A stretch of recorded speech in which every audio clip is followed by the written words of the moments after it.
Okay, I'm live. I am live. Live from Singapore. It's Tuesday night. I'm trying to see if I can find the link here.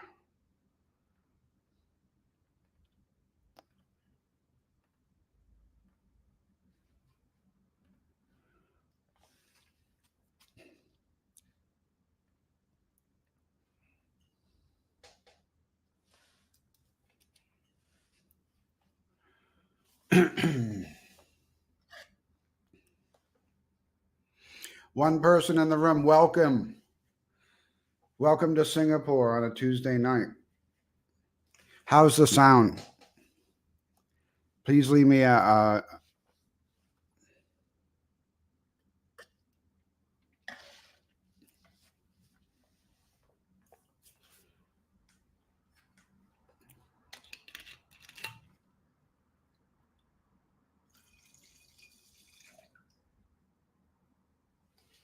one person in the room. Welcome.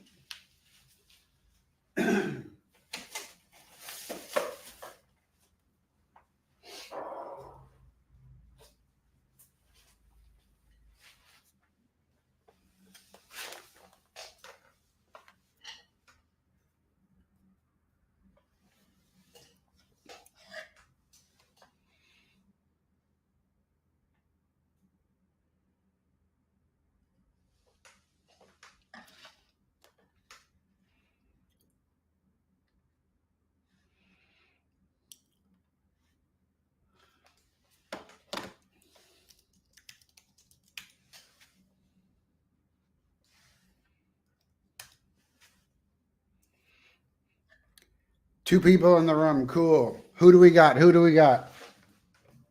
Can you hear me? Can you guys hear me okay?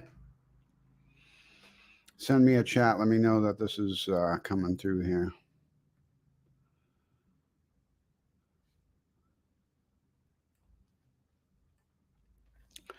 Two people in the room.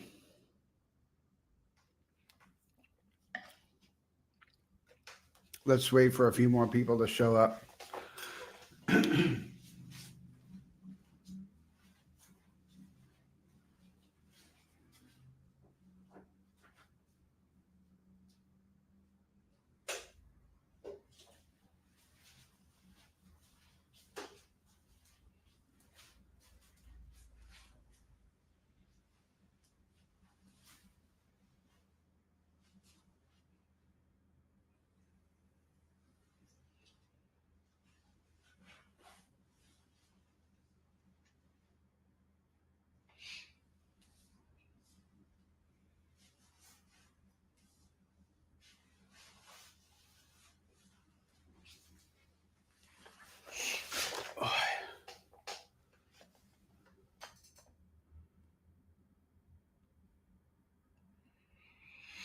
Three people. Welcome. Good evening. Good morning. Not sure where you're coming from. Message in the chat where you're tuning in from.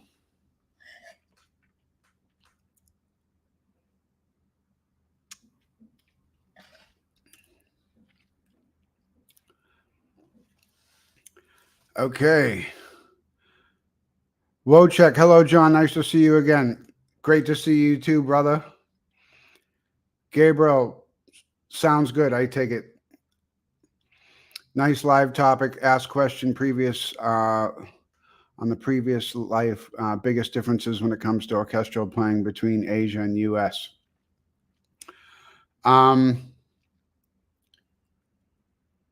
Okay, let's just start going through some of these questions. Living abroad is like when you play in an orchestra, like the job is exactly the same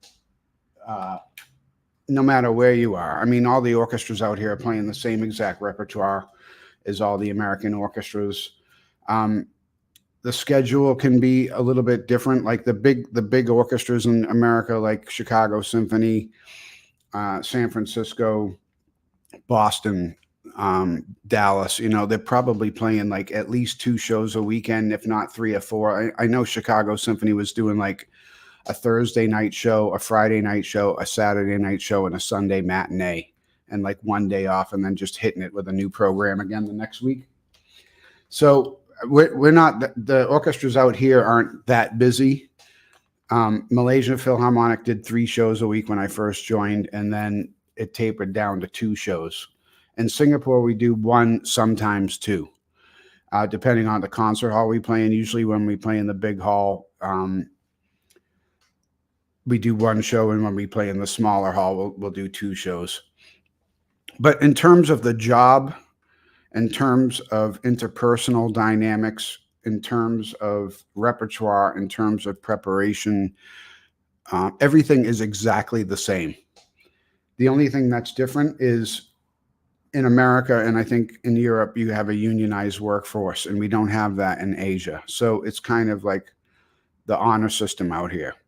We kind of, the management trusts us to do our job, and we kind of trust them to do their job. And in some orchestras it works, in some orchestras it works less well, okay? But for me, the Singapore Symphony, having played in like 6 professional orchestras, the Singapore Symphony gets it the most right out of any situation I've been in so far. We got a great management team.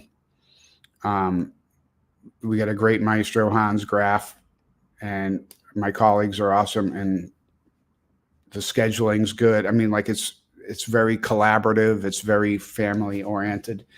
And we don't feel like we need a union, because we have a musicians committee at the request of our management requests that we have a musicians committee that kind of represents the needs and concerns of the orchestra on a regular basis. They meet once every couple of months or something like that. So basically, to answer your question, there's absolutely no difference at all between playing in an orchestra in Asia or playing elsewhere, other than some places have a unionized workforce. Where can I find the second live stream you did? The second live stream I did was a flop. Nobody showed up. So I just waited around for like 15 minutes, and yeah, nobody came. So there was no content. So I didn't leave it up because I didn't talk about anything. Let's see here. I was wondering if you ever constantly thinking about my breath. Not really. What I do think about is my posture. I think about my posture, and if my posture's right, the breath is like working really well, like automatically. And I'm still kind of like, I'm a believer in the Adam Rappa mentality. When you sit to play, like you should kind of feel like your shoulder blades are kind of moving towards each other and staying in that position, rather than slope your shoulders coming forward. You can't see because rather than the shoulders coming forward like this, like I consciously think about keeping my shoulders back, and as long as my shoulder blades like together as much as possible, not so much that it's like tense, but I try to keep it. I'm aware of that, and as long as I'm aware of that, then the air can come in and out, no problem. I think about posture and tongue position more than breathing. Good question. From Australia, cool. Yeah, so living abroad is a pretty cool thing, especially like, you know, how politically charged my home country is at the moment. It's just nice to be away from all that now for almost 20 years. I haven't had to wake up to that, and I really like it. Let's see. Have you ever thought about a lower chin jaw position in terms of the embouchure and having a flat chin? Yeah, like the flat chin thing is it's basically how I do play, but I don't believe that's the only way to play, but it's definitely the way that I do play. And I know it's the way that Joe Alessi, the principal trombone in New York Phil, is big on that. Like he's really into the whole flat chin thing. But I know it's not the only way to play, because the TCE guys, they do the bunch chin thing.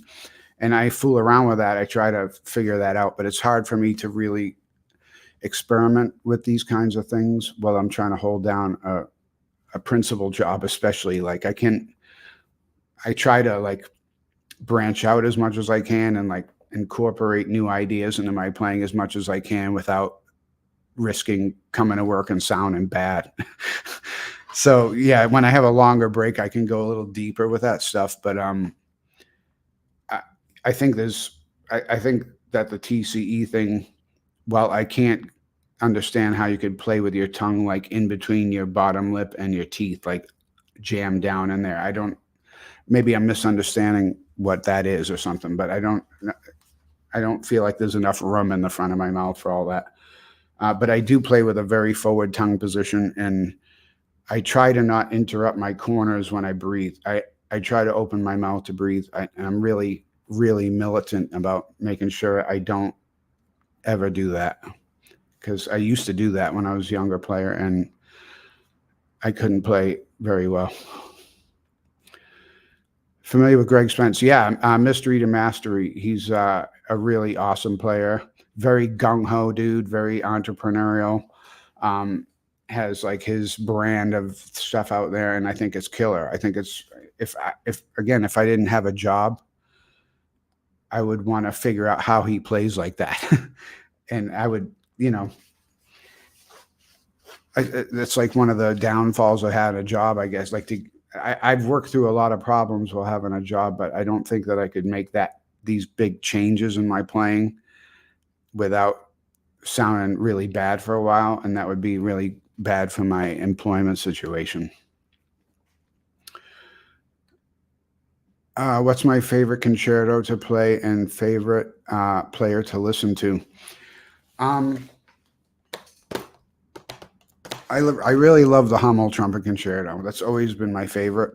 But I've always wanted to play the Tomasi. I'm not a big soloist, like I don't put on, I'm not really one of these gung-ho solo guys. Like I can play the Tomasi, I'm sure, if I work it up and do it. But like I enjoy sitting in the back row of the orchestra so much that like I don't find myself scrambling to like put together solo recitals. And that doesn't mean that I won't, and I'm actually been chewing on the idea even more lately. But my favorite classic concerto is Hummel, and then my favorite modern is Tomasi. I think it's a great piece, and that's a piece that I would like to perform, maybe with the orchestra here before I retire at some point. That'd be nice. And my favorite player to listen to, I'm in awe of so many players at the moment. This guy, Fabrizio Basso, who's an Italian jazz trumpet player, is an amazing player. Wynton has been my long-time favorite. So I love Wynton. I think he's a beast, and I would love to meet him someday. I've never gotten to meet him. Sergei Nakarakov, Al Vizzuti, Adam Rappa. Who else? I mean, orchestra guys. I mean, Esteban is unbelievable, principal in Chicago, like super unbelievable player. I can't believe the stuff this guy can do. Chris Martin, Tom Hooten, they sound great. But like really, the people that freak me out is like Sergei Nakarakov and Wynton. Those are at the top of the freak out list. And Al Vizzuti, there's three people, Al Vizzuti also. Those three guys can do stuff that makes me feel like I don't even play the same instrument as they do. That's crazy, man. Did you ever struggle with high register, and how did you figure it out? Well, let me just first say that I still can't play as high as I would like to be able to play. I mean, I still would love to be able to just whack a double high C and split somebody's head open in front of me with an awesome double high C. I think that'd be really fun, and it's kind of a bucket list thing. But ever since I was little, I studied with lead players. Like my mother was a musician, and she hooked me up with two of the best trumpet players and teachers in the Boston area when I started playing. So, you know, all the fundamentals were correct that they set me up with. So like the mouthpiece was in the right place. You know, all the instruction they gave me was amazing, you know. So I found it easy to start to develop the high register just through the exercises and stuff that they would give me, which are mostly like lip slurs and, you know, the same stuff we do now. But if you have a faulty setup, right? If you have a faulty placement of the mouthpiece, or you have any kind of combination of weird things that you're doing, then you can practice lip slurs all you want, and you're trying to build a house on a broken foundation. You know what I mean? So like you have to be really sure that you're setting up your chops right and that you are using your tongue correctly and not pulling your corners back and stuff like that before you can begin to safely explore the high register. You know what I mean? And again, like I wish that I could play higher. I used to be able to play a lot higher when I was doing quintet and jazz bands and stuff. But now I'm an orchestra guy. So, you know, on a B flat trumpet, like F above C is like pretty much where it stops for me. But I'm confident, again, that I could build up my upper register. I could probably learn how to play a double high C. Never been asked to play one, never was required. And I'm just afraid because of past experience that if I work on stuff like that, I obsess about it too much, and then I do damage, and then I go to work feeling not confident, and that's not a good thing. What are my thoughts about the sad thing that broke out recently in New York? It's horrible, man, horrible. I actually remember when all that happened. It happened in 2010.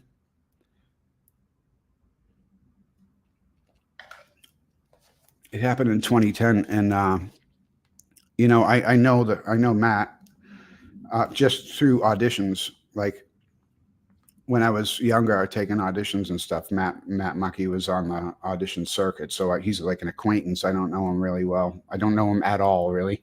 I just been at auditions with him, but it's bad, dude. Like, I mean, it's horrible. It's horrible, and it's like it's a miscarriage of being a man. You know what I mean? Like it's you're not supposed to do that. I grew up in a really violent household. You know, there was a lot of violence against women in my house growing up, and I don't have any tolerance for any kind of violence, sexual or otherwise, towards women. And I'm really upset about it.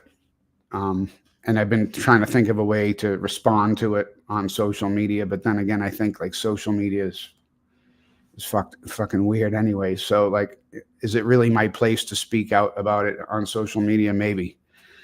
And I've been trying to figure out what to say. But Chris Martin, I mean, I really commend the guy. He came out with a post that I thought was really classy and really spot on. So, and that's his section. I mean, he's living in that section right now. I don't know, man. If you're a man, you got to learn restraint. You know what I'm saying? Like every orchestra I played in has like, you know, beautiful women in it. And it's like, if you're a real man, you can control yourself. And that kind of stuff at work is not acceptable.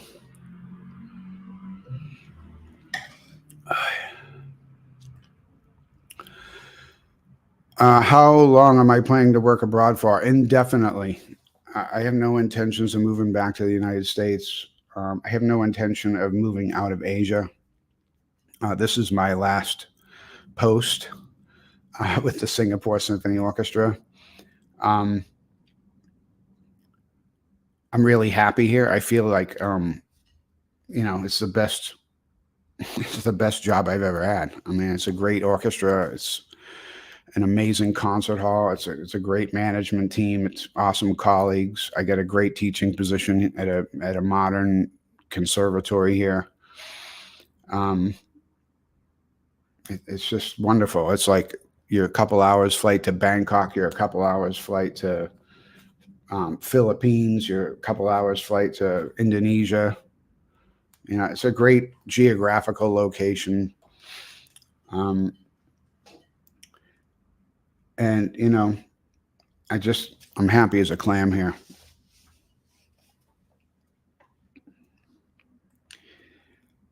I understand if you don't want to talk about New York. Yeah. It's not that I don't want to talk about it. It's just like I'm so disgusted by what I read.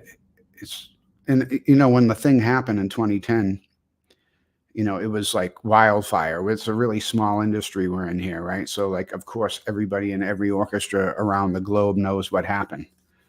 And then these guys got suspended. And then, like, I heard like a year or two later that they were back in the orchestra. And I just assumed, because I live on the opposite side of the planet, I assumed that it was like justice was served and things were worked out or whatever. I didn't have any idea that this was still as fucked up as it is. Okay. So,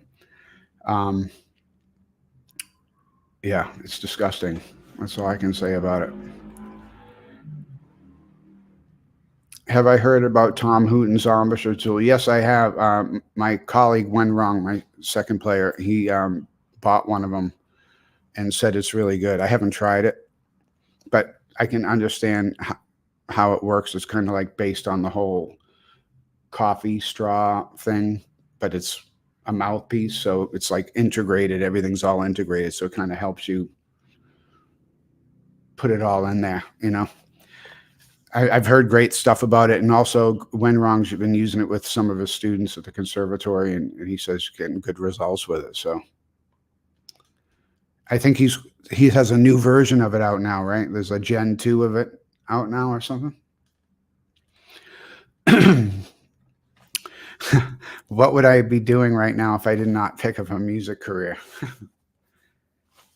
That's a good question. Honestly, like I really love cinematography. I think like the highest form of art is like the fusion of like great music with great video, like when you go to the movies and stuff like that. So, and sometimes I actually regret not choosing that path because I'm so into it. I so love it, but if I wasn't doing music, I think I would be like in boats. I would either be doing something, I would most definitely be doing something with boats because that's my next biggest passion is boats and motorcycles. But boats probably I would be trying to do that somewhere. It's a good question. I'm going to put the link to the live here if anybody wants to join. So the funny thing is when you do these lives, like you're the one that's talking nonstop and you're just responding to text. So it's not like a two-way conversation. So if anybody wants to come in and like actually talk, you can click on that link in the chat there.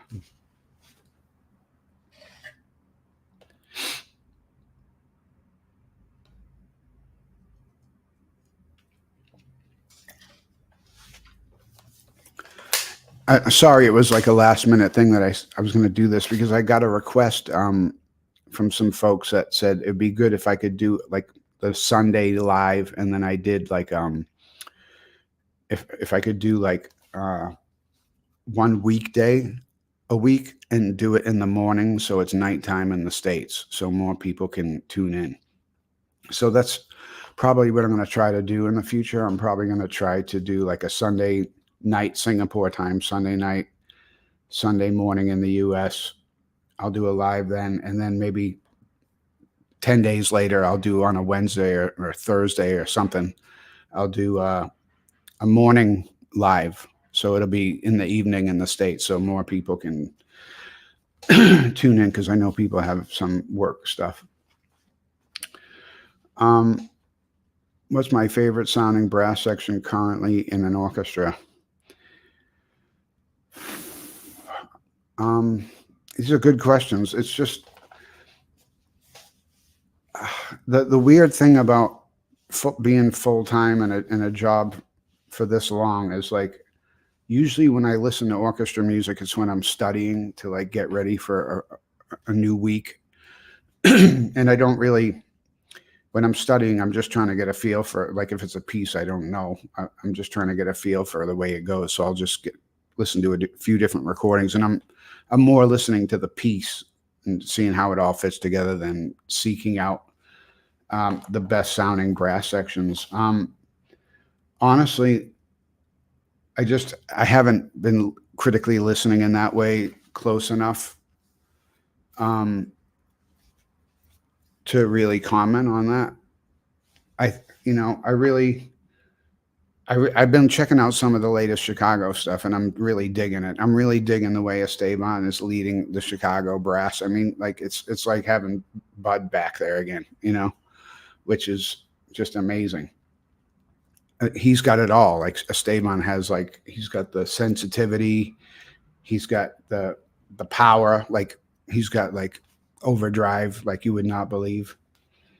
And he just never looks like he's working. He's a super nice guy, super generous and sincere guy. And it's like he's the perfect guy for that job. I'm so happy. I'm so happy I got to witness Bud Herseth's replacement in my lifetime. I am a huge motorcycle fan. Yes. Have you ever owned any sport bike? 600. Okay, these are the bikes that I've owned. My first bike was a 1978 KZ 650. My second road bike was an FJ 1100 Yamaha. After the Yamaha, I got a Harley Davidson Softail Springer 1500cc. That was in New Mexico. Then I left New Mexico. I went to Malaysia. I bought a GSXR 750 track and set it up for the track. I used to ride, they have an F1 circuit in Sepang, Malaysia. So we used to rent it out. Like a bunch of us would get together and rent out the track and like drag our knees and stuff around the track. It was quite fun. And then after Malaysia, when I came to Singapore, I bought a Bandit 650 Suzuki.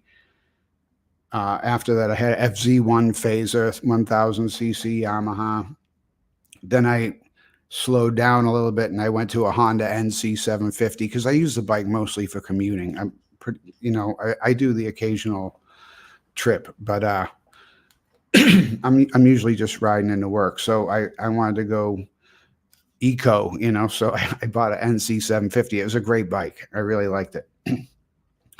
And then after the NC 750, I wanted to go fast again. So I got a Ducati 950S Multistrada, which was a really high performance bike, like one of the best engineered bikes that I'd ridden up to. That was my favorite bike up to that point. And then after my friend let me ride his BMW GS, I sold my Ducati within a week and I got a GSA 1200 BMW Adventure. So, and that, in my opinion, is so far advanced of a motorcycle beyond anything else on the road. Oh, in Albuquerque, I also had two BMWs also. I had an RT 1150 touring bike there. Anyway, my favorite bike of all times is GSA 1200 BMW, hands down. There's no other bike that handles as well. There's no other bike that's that comfortable. There's no other bike that has that much low-end power. And there's no other bike that has, such an amazing like congruency of excellence across the whole board: braking, suspension, power, center of gravity, like comfort. I mean, it's just unbelievable bike, just incredible. I don't know much about British brass bands, actually. And I obviously can't say it fast either. I don't know much about it, but I do enjoy listening to it. My colleague David Smith is from London, and he's really into it. But I do love listening to it. I love the wind band arrangements and transcriptions of orchestral stuff. Do you think that confidence is an important thing? And I guess that playing, yeah, confidence is everything. And that's like, it's funny that you say that, because I made this banner about self-esteem, because self-esteem is where you get confidence from. So, you get self-esteem when you know you're doing the things that you're supposed to be doing, and you're taking care of yourself, and you're doing the work that you need to be getting done. So self-esteem and confidence is an imperative part of being a successful performing artist who can actually show up every week and play a different program and in front of a few thousand people, and just over and over and over for years and years and years. It's like you can't do that unless you're taking care of yourself first, like your mental health, your physical health, your well-being in general. I'm really into that. And I really believe that, because when my self-esteem, when I was younger, there's a direct correlation to like how good my trumpet playing, how good my music is, my trumpet playing, everything. Direct correlation to self-esteem. Definitely.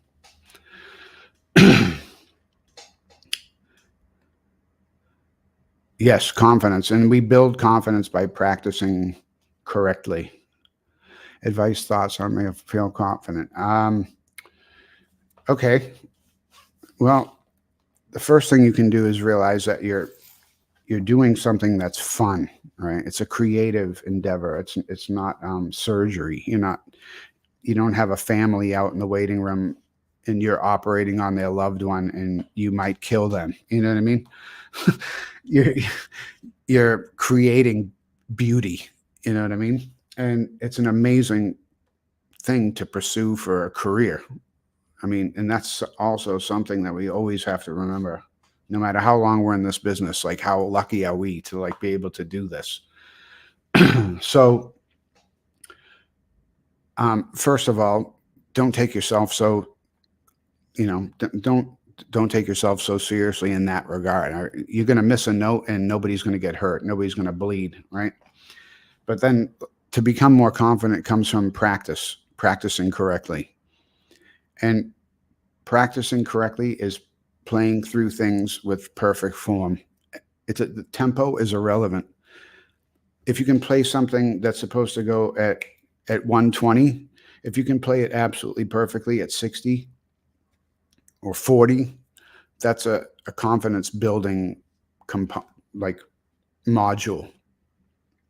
And if you keep stacking those up and slowly speeding up the tempo, then you're building confidence. You're building muscle memory and training your body how to do things correctly. It's just like tying your shoes. It's no different. I swear to God, it's no different than driving a car. Like when you drive a car, you don't have to look down and see where the brake pedal is and where the gas is. You know where it is. You don't have to look for the turn signal. You know where that is. It's familiarity and repetition. And if you do that correctly and make sure that you're playing things at a tempo that you can play them at, and then slowing it, making it faster slowly, anybody can become confident. Anybody can become more confident by practicing this way. The problem is it's not easy to like put on a metronome and go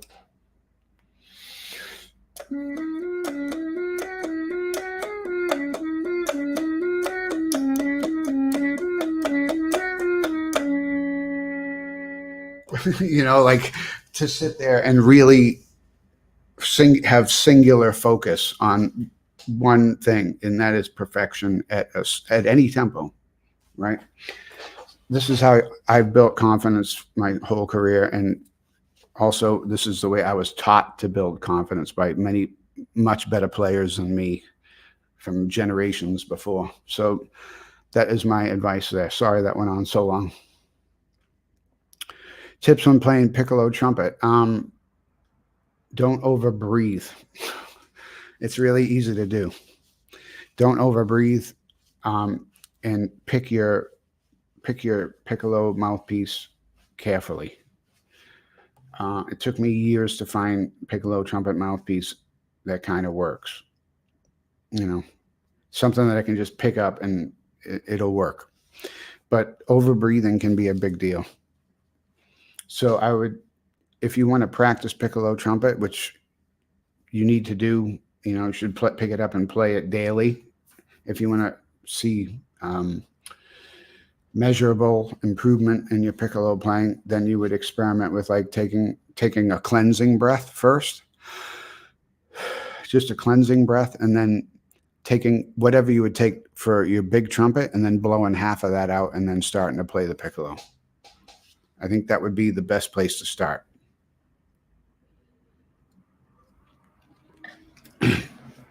But again,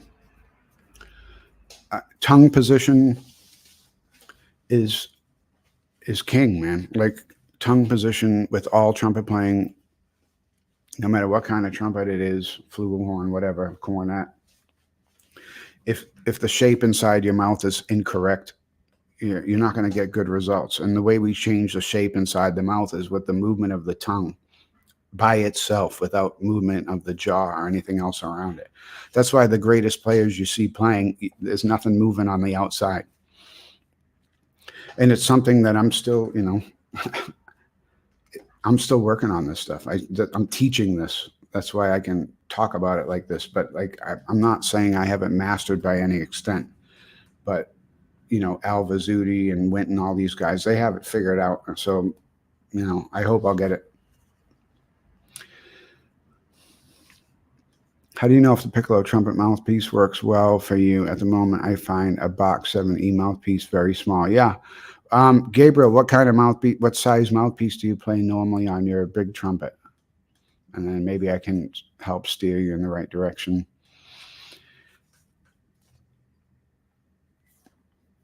What happens most of the time is people, they play a 1.5 C, 1.25 C, 1 C on their big trumpet, and then they go to a piccolo and they put in like a 7 diameter, and it's too much.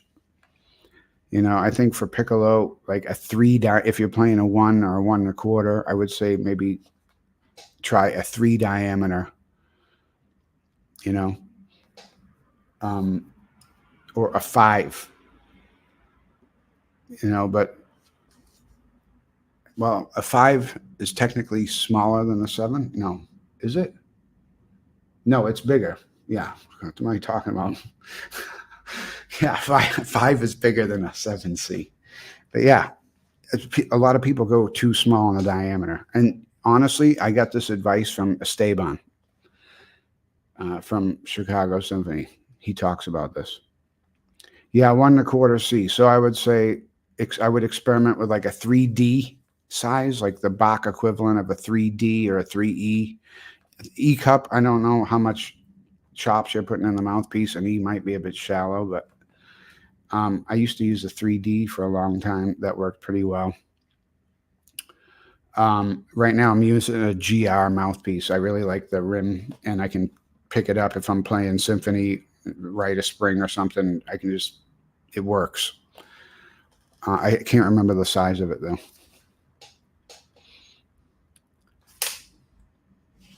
Good questions.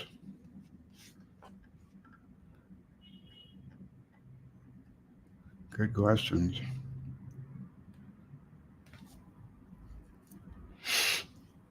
It's so hot in Singapore right now.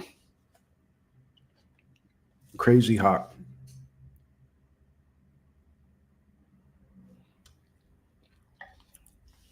Excuse me 1 second, guys.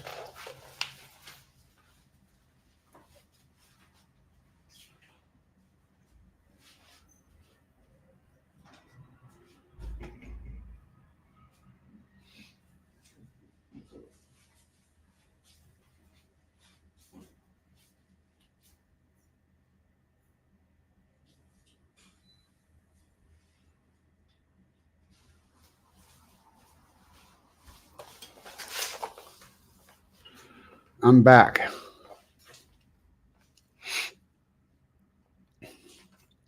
Watched a video about range building from Charlie Porter, and he mentioned something about low, loud, high, soft. Yes, I agree. Anything Charlie Porter says, I agree with. He's a really great player and like actually knows how to describe what he's doing, which is, I've gotten a lot out of watching his videos. His video on how to form an embouchure is excellent as well. But I do believe that when you're exploring the high register, you shouldn't be blowing harder. Like you shouldn't be shoving your gut through the trumpet, right? Like this is the hardest thing to resist, I think, as a trumpet player, is when you're going for a high note to shove your gut through it. It shouldn't feel like that. Like it should just feel like, you're sitting, you're taking up space, but you're not blowing so hard, You're not blowing hard. How do you practice switching between instruments? By doing it. Like James Morrison, I spent quite a bunch of time with him. He's come through Singapore a few times, and I know I pick his brain. He's cool. He'll hang out with you. And he said when people want to learn another instrument, they'll usually if they're a really great trumpet player and they want to learn trombone, they're going to spend tons of time on trombone until it's as good as their trumpet playing. And his approach is like, he'll play trumpet, and as soon as he feels warmed up on trumpet, then he'll play trombone. And as soon as he feels like he's getting a grip on the trombone, then he'll go back to trumpet, and he'll play that for a little while, and then he'll go back to the trumpet. He'll keep back and forth. So that's kind of how, when I was doing a lot of audition prep, I would do that. I would do a lot of back and forth from big trumpet to piccolo, and also experimenting like where I put the piccolo excerpt in the round at the audition, because at a lot of auditions, they'll actually allow you to put the piccolo excerpt wherever you want in the round. They're pretty humane that way. But yeah, just actually practice switching back and forth, I think, is the way to do it. It's a good question.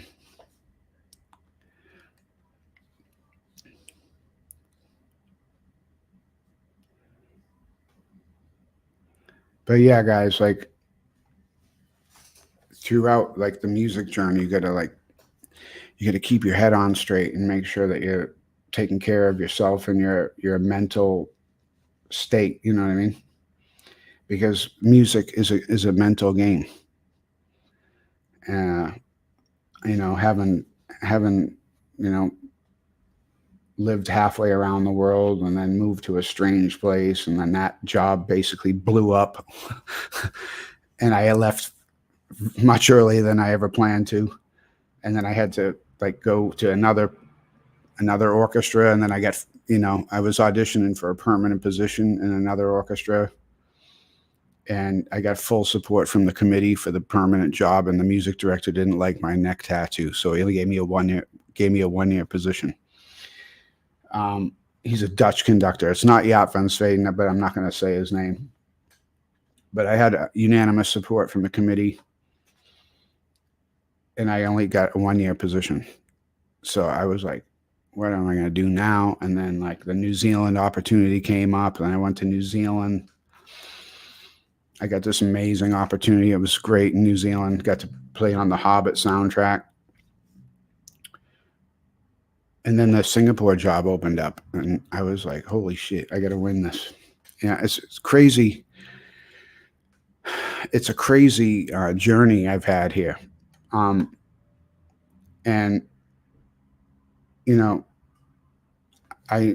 I'm grateful that I'm strong in my mind. I'm grateful that I can like push through stuff. And, this quality, I think you really need to have it in this business, because this business is going to throw you curveballs, man. Let's see. How much pressure do you actually need to play trumpet? Just enough to keep a seal, I would say. Just enough to keep a seal. You should never feel like you need to put your pinky in the pinky ring, basically. You should hold the trumpet with the left hand, play the valves with the right. and not close your hand around the trumpet. You know what I mean? Like when you hold the trumpet, I would say, your hand position is like loose. It's not like that. It's just, you know, you find the balance point.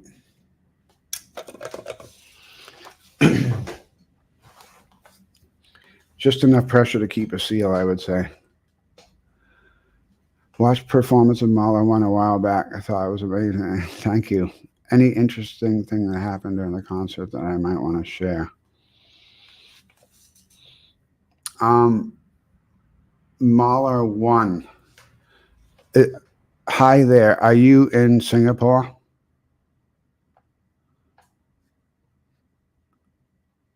I'm trying to figure out which, because I played Mahler 1 like 5 times in the past 6 years. So I'm trying to figure out which performance this was. Okay, cool. Well, this Mahler 1, anything interested with Lan Shui? We did it with our former music director. The opening offstage fanfares. Okay. The opening, I think this might be what you're talking about, but a long time ago, I did Mahler 1 with Rafael Frubeck de Burgos, was guest conducting in Malaysia. And he was conducting Mahler 1, and he suggested that the offstage trumpet parts are played on stage with a whisper mute, like a trump corps lyric mute, like a super soft mute. And it will sound in the distance, but it'll actually be together with the orchestra. It'll be together with the clarinets and stuff. And then it also it makes it so you don't have that disturbance of the trumpets walking in during such a quiet developmental part of the piece, right?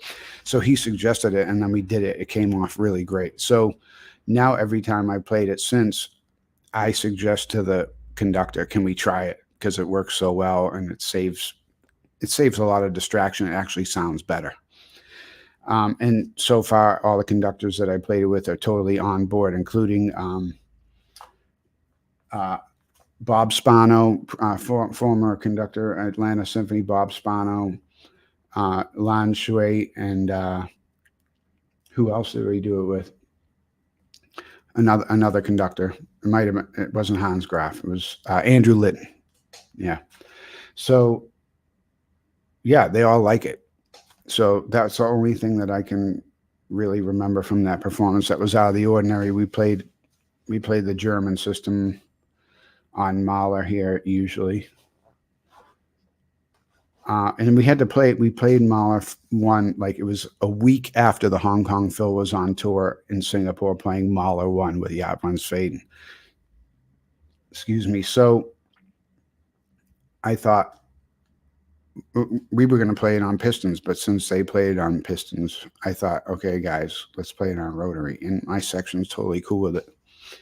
So basically with a week's notice, everybody was happy to play Mahler 1 on rotary trumpet, which is a cool thing. It's a cool thing. Cool. Yes. Okay, so we're talking about the same concert. Did you notice anything out of the ordinary at the concert? What's the hardest piece you've had to play in any orchestra?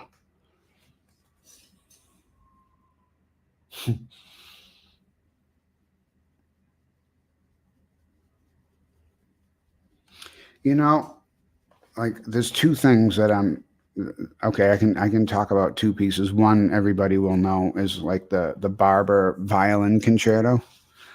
I'm sorry, but that tonguing stuff in the last movement that's like my kryptonite, man. I don't know. The first time I played the piece 20 years ago, I didn't play it very well, and I've had a mental block about it ever since. And I haven't had to play it since because I usually only play the second half of the concert. But every time that I see that piece come up on a program, I'm like so glad I don't have to play it. But it's only one lick. I mean, the hardest piece as an orchestral piece, probably, I would say Prokofiev, Alexander Nevsky, or Shostakovich 11. Those would be the two biggest orchestral pieces that I find incredibly tiring. I mean, Alexander Nevsky's super tiring. Yeah, I would say Alexander Nevsky and Shostakovich 11, which is just hoops of fire nonstop for like, I don't know, 90 minutes or something. It's just crazy difficult piece. Shostakovich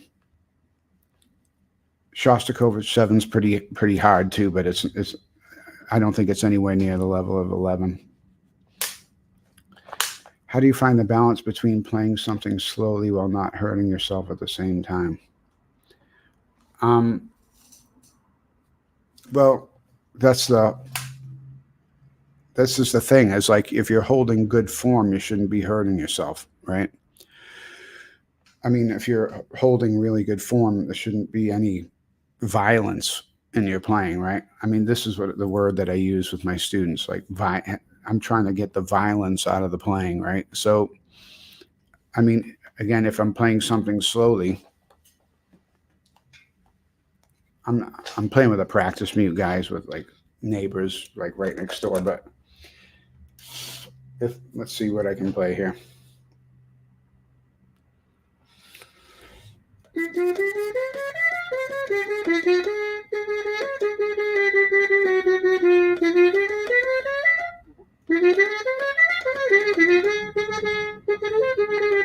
I don't have that memorized, but like that's a technical passage in the Peskin concerto, like the second Peskin concerto.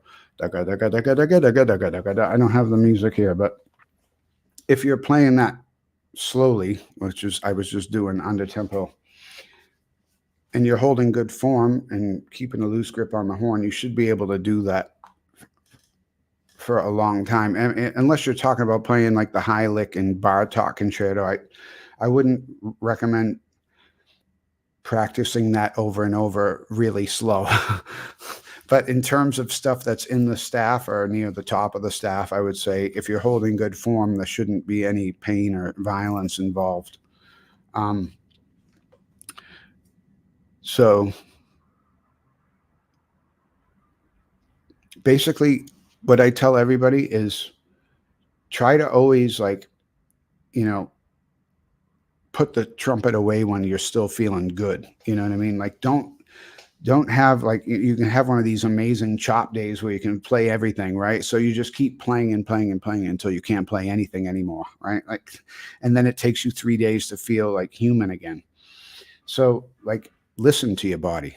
If you're struggling playing something slow, then stop and try to figure out why that is. Because again, if you're holding good form and you're staying relaxed and you're nice and open, everything's correct, like, you shouldn't be feeling like that. You know what I mean?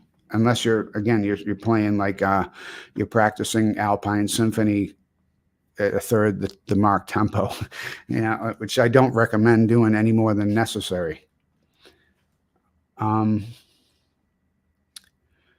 First time listening to Mahler One live, loved it. I'm glad you liked that. That was a really fun concert. And I've known Lon Shui for 30 years. We went to Boston University together. Yes, I know Hariano Suite. I do. Also, not easy.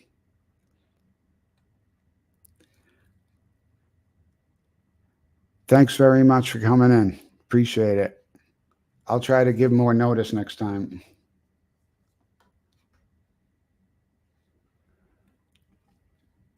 Yeah, but if you're holding good form, you shouldn't be feeling pain, really. And if you are, you really got to stop and try to troubleshoot where the pain's coming from and where you're holding tension, and it should never hurt.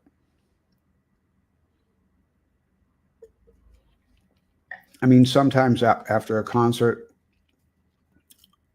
I mean, I can be in pain too because I've been having like a metal allergy and all this other stuff. And like sometimes my chops are a little bit insubordinate, like they don't want to buzz, you know. And I'm playing a concert. I got to make stuff come out. So I got to do unethical things sometimes to make things happen and pay the price later. But those times are very rare, very rare. How do I work on first attacks, especially when going higher? That's a great question. I believe in breath attacks because it's all about the shape of the inside of your mouth, right? So you really don't need the tongue or anything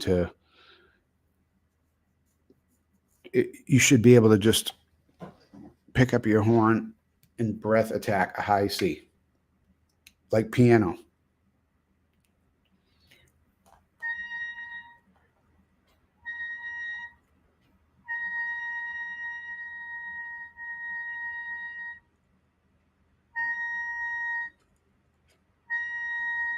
That's a breath attack on high C because I know exactly the shape of the inside of my mouth I need to have to make a high C come out.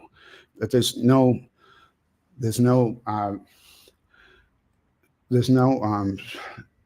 struggle here. Like, let me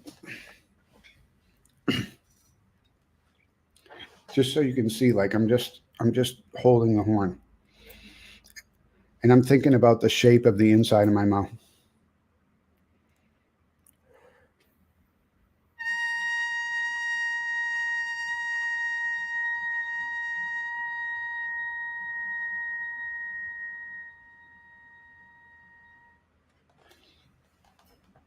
It doesn't hurt. So if you can practice breath attacks, this is a great way to understand shapes inside the mouth. Um, Again, Adam Rappa talks about all this stuff a lot, and I know Adam really well, and we have the same philosophy about stuff. He takes his to it. He's totally mastered his in a way that I have not.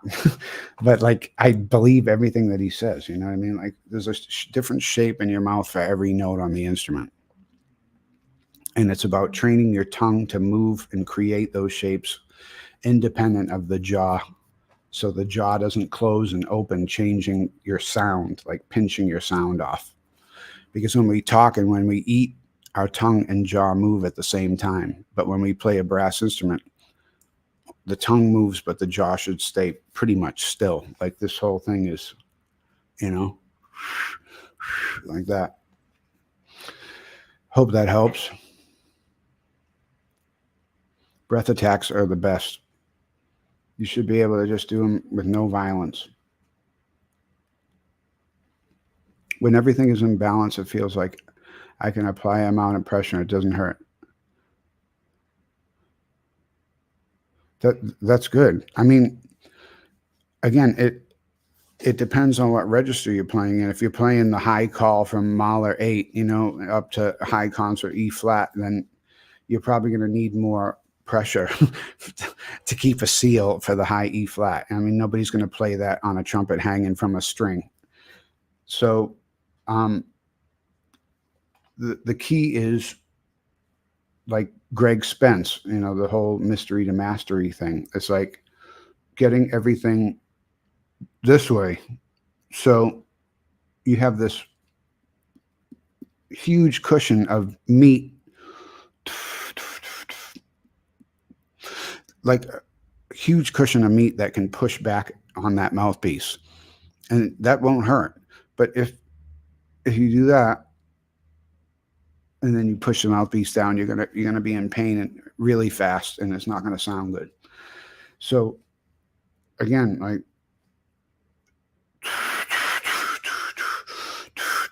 like just like fish lips. That's on the like that's what your lips should feel like when you play, you know. I know it looks ridiculous. Okay, but that's that's what I think about. So that would explain why it doesn't hurt, right? Because you got that huge piece of meat there, and then it can take a little bit more of a beating, right?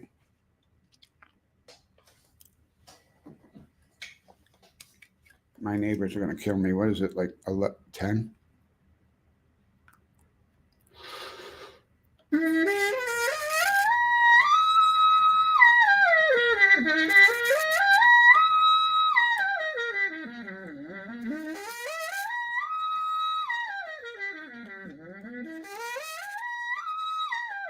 I mean, I can do that as much as I want because there's no backwards motion of my corners. And yeah, it gives you a lot of security. Okay. When you triple tongue, do you use ta-ta-ka-ta or ta-ka-ta-ta? It depends. It depends, like, on what I'm playing. There's places where both make a lot of sense.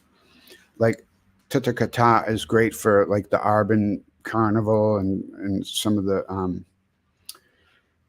the solos in the back of the Arbin book that have, like, but, like, when you're talking about Scheherazade, then I play it ta-ta-ka-ta-ta, ta-ta-ka-ta-ta, ta-ta-ka-ta-ta, ta-ta-ka-ta-ta.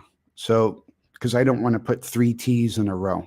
Ta-ta-ta-ka-ta, ta-ta-ta-ka-ta, ta-ta-ta-ka-ta. I want to go ta-ta-ka-ta-ta, ta-ta-ka-ta-ta, ta-ta-ka-ta-ta, ta-ta-ka-ta-ta, ta-ta-ka-ta-ta, ta-ta-ka-ta-ta. You know what I mean? So I find, and this is just for me, guys, like, other people are able to do it any which way. Like, I have really a slow single tongue. I have a slow tongue in general. Like, so when I have to play a lot of, like, articulation intensive pieces, I really have to work hard on it because my tongue is really lethargic for some reason. I don't know. My second trumpet player, when wrong, he can, like, single tongue at 132, no problem. And it's like me, like 120, 124 is like scary.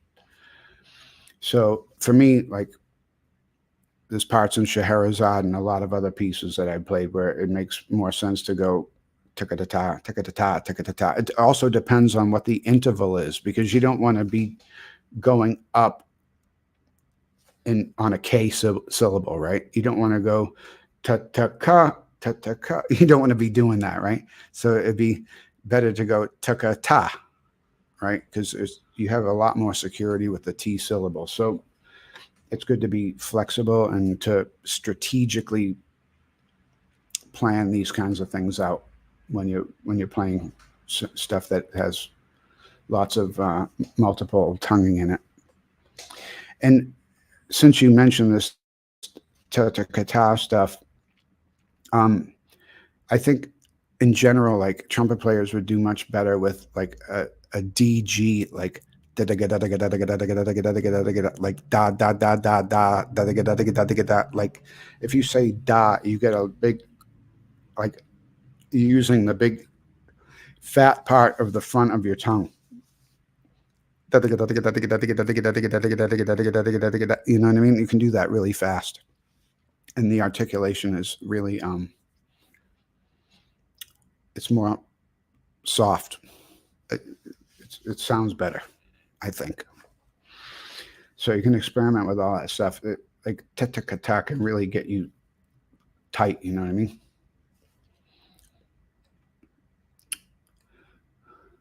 Do you tongue with the tip of your tongue or the palate just above it? I'm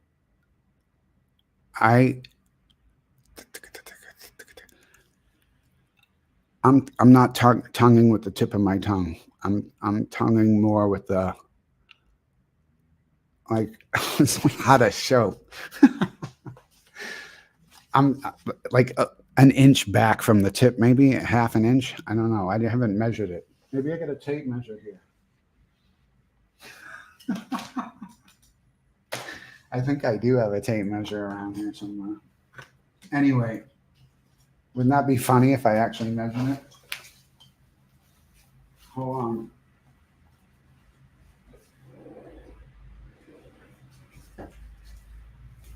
I do have a tape measure. This is. I can't see that. Anyway, I would say 3/4 of an inch back from the tip. And then the tip of my tongue, the very tip of my tongue, is kind of living on that soft meat that's below, that's behind my bottom teeth. That soft meat there. It just kind of lives there. And then the rest of it kind of, you know what I mean? That way it keeps your whole wind column like wide open. See, if I do that, I don't have much neck puff, right? But if I put the tip of my tongue like near my lips where my embouchure is, you see my neck.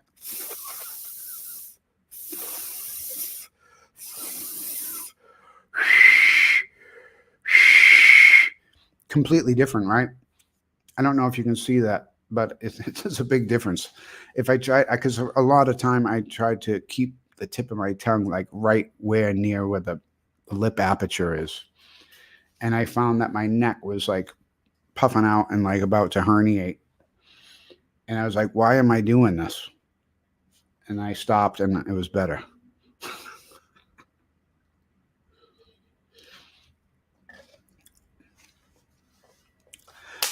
A lot of guys, they call it anchor tonguing or whatever. I don't think it's anchor tonguing. I don't think your tongue should be stuck in any one position. But it should be thick, you know? Like Peter Bond also talks about this, like having a thick tongue and saying da, da, da, da instead of ta, ta, you know? Good question. I hope I answered. I hope I helped.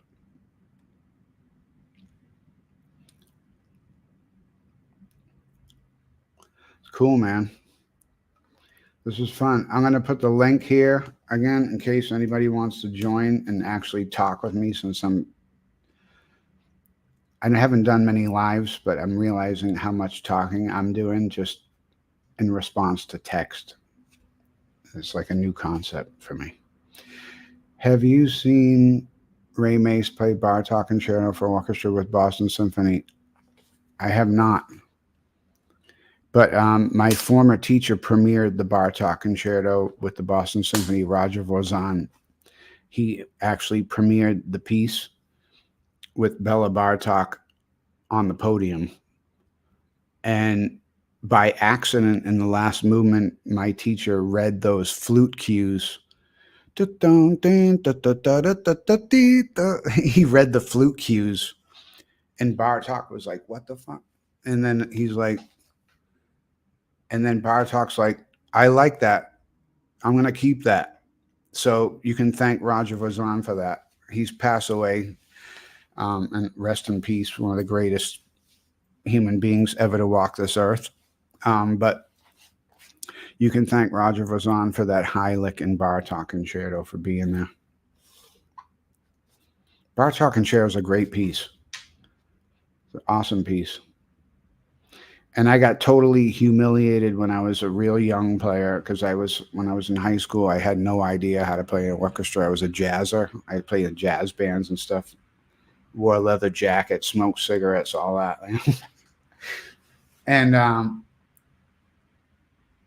yeah, like the orchestra conductor was like, I never played an orchestra before, and then like all of a sudden, he's like, "Hey, I want you to play first on Bartok Concerto." And it's like, you've never played really anything in orchestra before, and then he wants to put you on first desk for Bartok Concerto, and it was like very intimidating. Luckily, recordings weren't so popular back then, so now you can record everything, but back then you couldn't.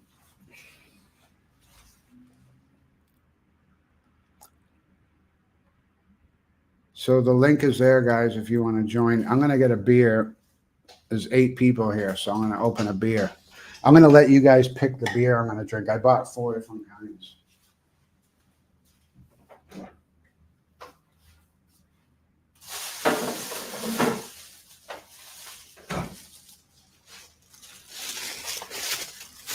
I bought 4 different kinds.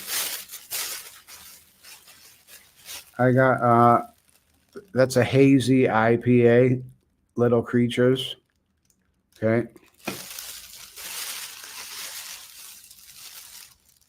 I got a Pacific Ale.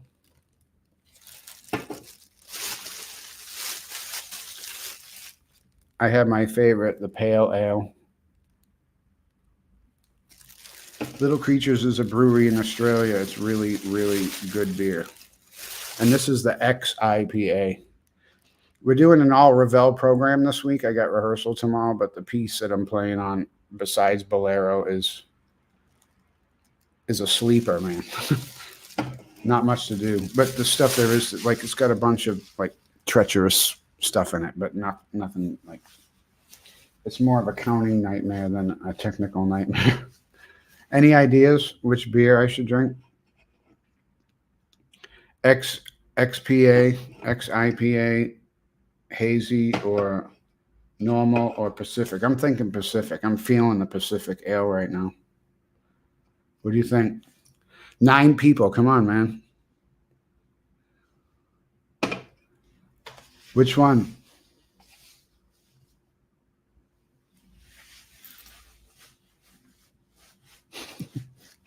You guys are really quiet. All right, I'm going to drink Pacific Ale.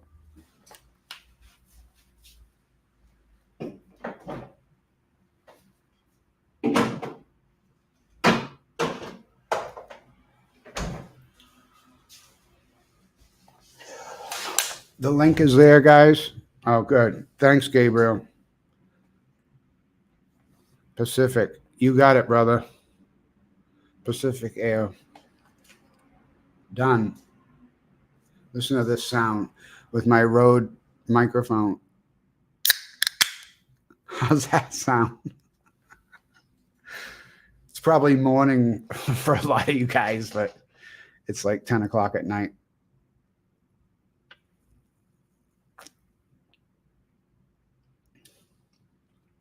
Yeah, that's nice. That'll work.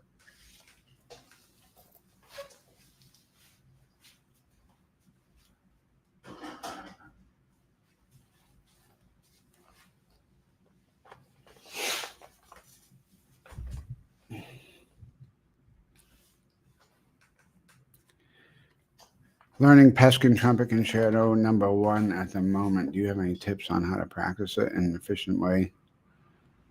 Yes, I do. Let me see if I can get it up here on my screen. I have it here. Hold on.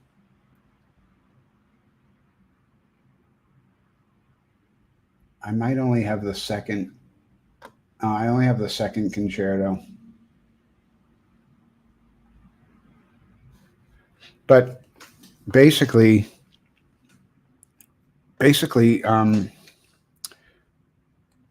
what you want to do, right, is you want to take inventory. Okay, like when you're learning a piece or you're trying to get a piece performance ready. Okay, you got to decide which things you can play and which things you can't. Okay, that's the first thing. You got to isolate the things that you can't play, and then in terms of improving those parts or learning those parts that you can't play, I'm telling you, there's no mystery about it besides slowing it down and making sure that you're getting a beautiful ringing resonant sound on every single note and that you're connecting everything. So when I say slow things down, what a lot of people do is they play slower, but they put space between the notes. Okay, a really important part of slowing things down means playing long and connected. You know what I mean? So like I can try to demonstrate here a little bit. So if you're going to play like the Arbin's, I think it's number 10, Arbin characteristic study number 10. Okay, if you're going to play this, you want to learn this. You're going to play slow and as connected as possible.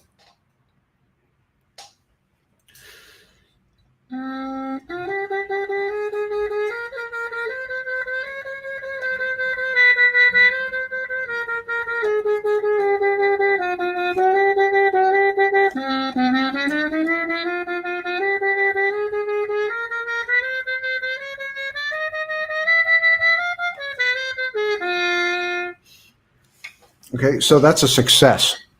If you can control it at that tempo super long, it should just feel like the sensation should feel like you're just playing a long tone. You shouldn't feel any backup or this like pushback at all playing at that tempo. Okay, again, this is how long we're talking about.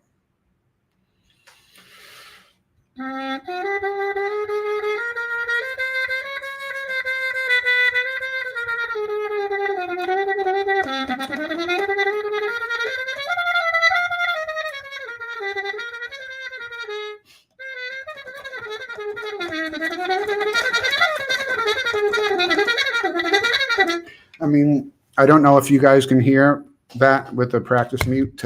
Probably sounds like shit. But maybe one of these times I can do a live from my studio and then I can play out without the mute. But long and connected is the name of the game, guys. Like, it's not just long, connected, and slow. That's the name of the game. Don't practice slow and short ever. It's just going to make you tight. You're not going to get any flow or any benefit from that at all. So that's what I'm saying. Like, if you're going to learn that concerto, you're going to isolate those sections that you know are a problem, and then you're going to put them under a microscope and play them long and slow and connected with no daylight between any of the notes. That's most important. And you want the sensation of playing it to be the same as playing a long tone. Okay? That's my advice. And I would be happy to get together with anybody online, like one-on-one. I'm, very reasonably priced. If you wanted to do a lesson or something, I'm totally into it. Have I ever played Park mouthpieces? I love Park mouthpieces. And I've been trying to continue on my Park mouthpiece. This is just a Bach mouthpiece in this trumpet. This is my house trumpet here that I can't practice in this place because it's a condo and I'm in really close proximity with other people, and I can't practice properly if I'm worried about disturbing other people. I'm sure you guys feel the same. But yeah, Park mouthpieces, in my opinion, are some of the finest available. And I play a 650 275 26, and I love it. But I've been battling this metal allergy, suspected metal allergy, with my chops. And I've been going back and forth to these nylon mouthpieces.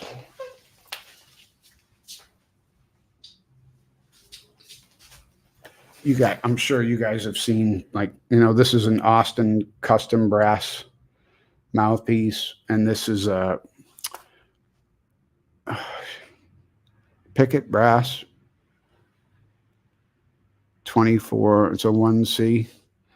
This camera is like mirrored, so when I move it this way, it goes the other way. It's really weird. But it sounds like a mouthpiece.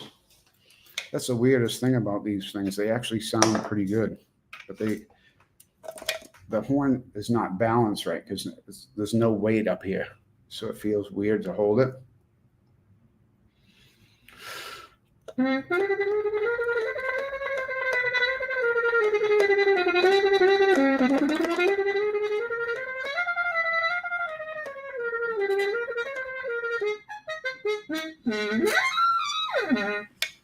Yeah, so they work, but and they feel super nice. The nylon feels beautiful, but I feel like they lose core. Anyway, I love Park mouthpieces. I highly recommend them. Maybe I'll get a gold plated one. Pacific. Okay, yes. Cheers, mate. I'm all over it. It's 12:13 a.m. in Australia. Holy crap. Wow, thanks for staying up so late to hang out with me.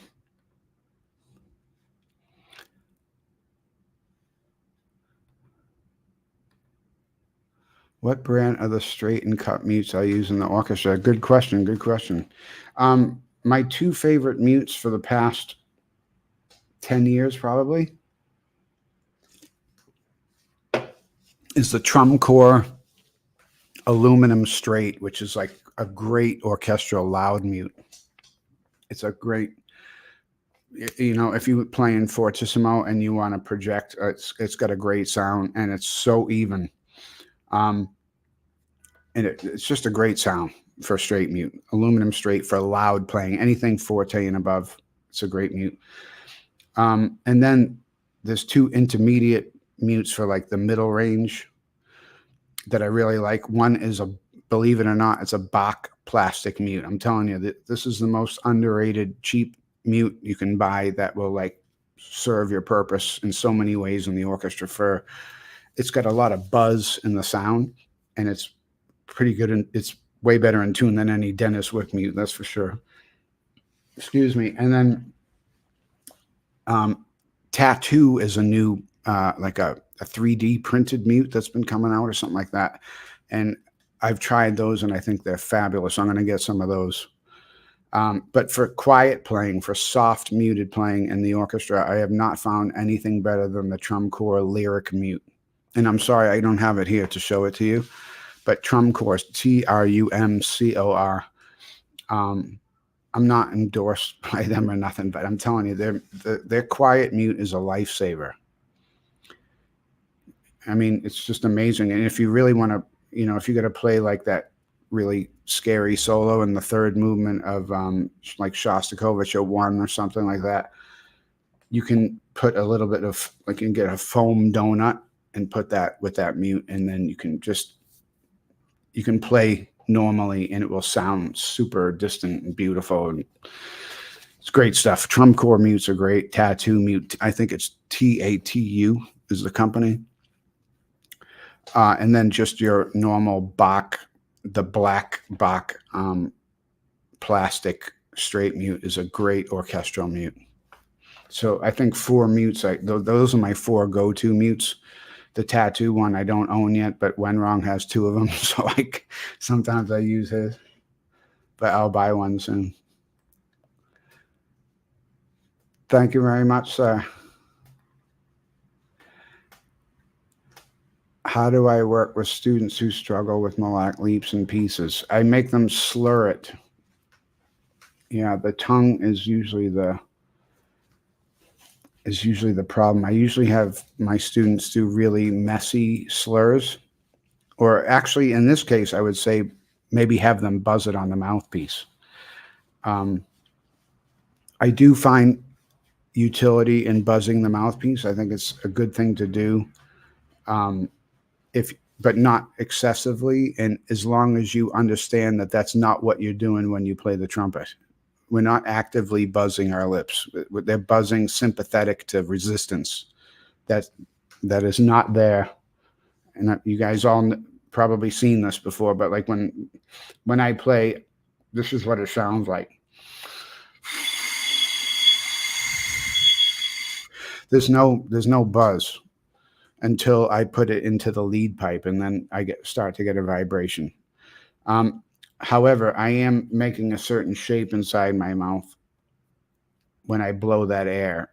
And once I get the requisite resistance from the tubing, then I'm getting B flat or whatever note it is that I have the shape with. But I would say buzz the mouthpiece on the interval, and then put the mouthpiece in the horn, and then slur it, like very, very messy.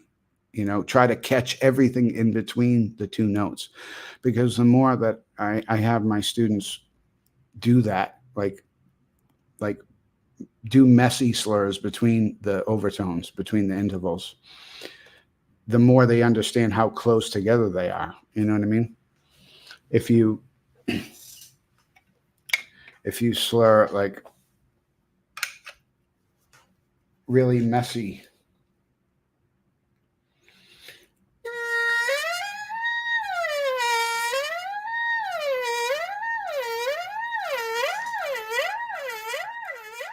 and you try to catch everything you can in between that octave, you start to realize, well, those two notes, the middle C and the high C, are really not that far away.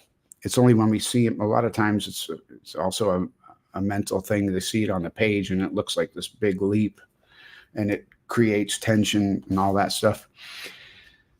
I do a lot of weird stuff, like trying to get my students to get their head away from things and let their body just do it. Like I find that focusing my eyes out into the room too, when I have my students working on things, like to get them to not close their eyes and like look inside, but to actually like focus on something across the room, you know, and not blink. Did you know that Tiger Woods doesn't blink for 12. He doesn't blink his eyes for 12 seconds before any putt, you know, like that's one of his rules, you know? And I think, you know, as trumpet players, and, you know, we need something like that. We need to be like centered in a way or whatever when we're trying to like get our heads out of the way of our bodies to figure out how to do things. So sorry to go on a tangent there, but I would say buzz the mouthpiece and then slur very messy from one note to the next, making sure that each note in the interval is, again, a beautiful ringing resonant sound, because otherwise it doesn't count. We're always going to prioritize that. Thoughts on Ryan Beach? He's an amazing player. He's got a great YouTube channel.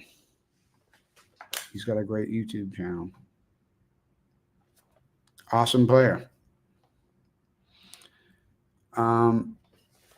What do I think about free buzzing? I never did any free buzzing until Pacho Flores came to Singapore. Like, I think it was like 3 years ago.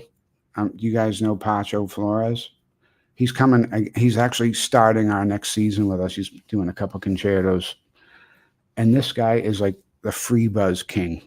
Like, he can free buzz from like double pedal C to like double high C with no break. Just, it's like, it's amazing. So I started fooling around with it, and I got a benefit from it. And then I started doing double pedal tones, and I got a benefit from that. But that's something else I never did before, double pedal notes. But the reason I got into double pedals was because I started getting into this this TCE stuff. There's a guy who does TCE. Let me see if I can find his YouTube channel. I really like this guy's stuff. And he's funny. He's got English accent. He's like, yeah, this guy here. Let me see if I can share my screen.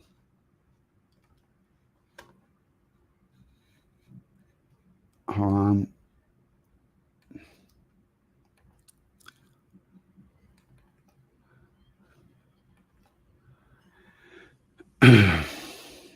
Yeah, this guy here.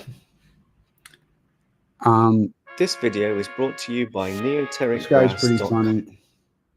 I'm going to sort of describe this as being that when I first... Anyway, I'm not going to play his video on the live, but like, this guy is called, the name of his channel is called Brass Practice.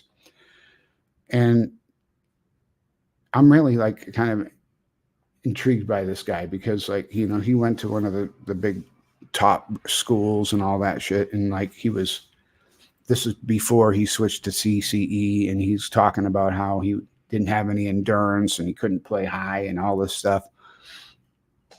And then he got out of school, and then he changed his embouchure to the TCE stuff, and now he can basically play anything he wants and take a month off and come in and play a show and all this stuff.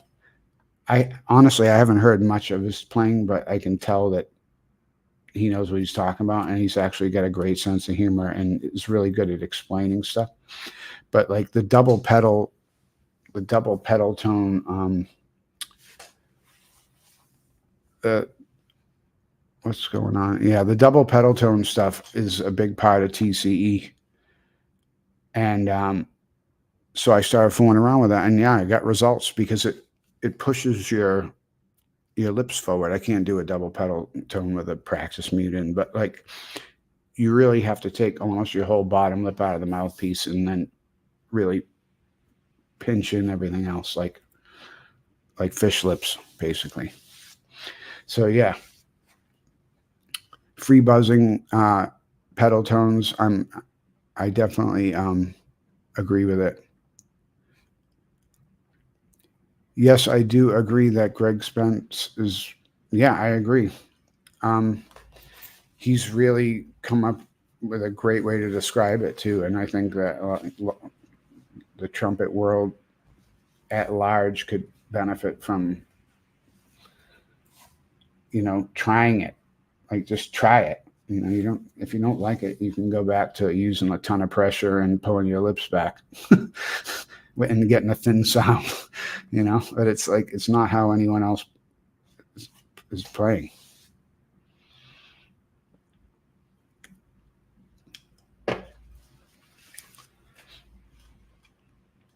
Am I into golf too? Yes, I love golf, but I'm not good at it. I'm definitely not good at golf, but I love the game. It's fun.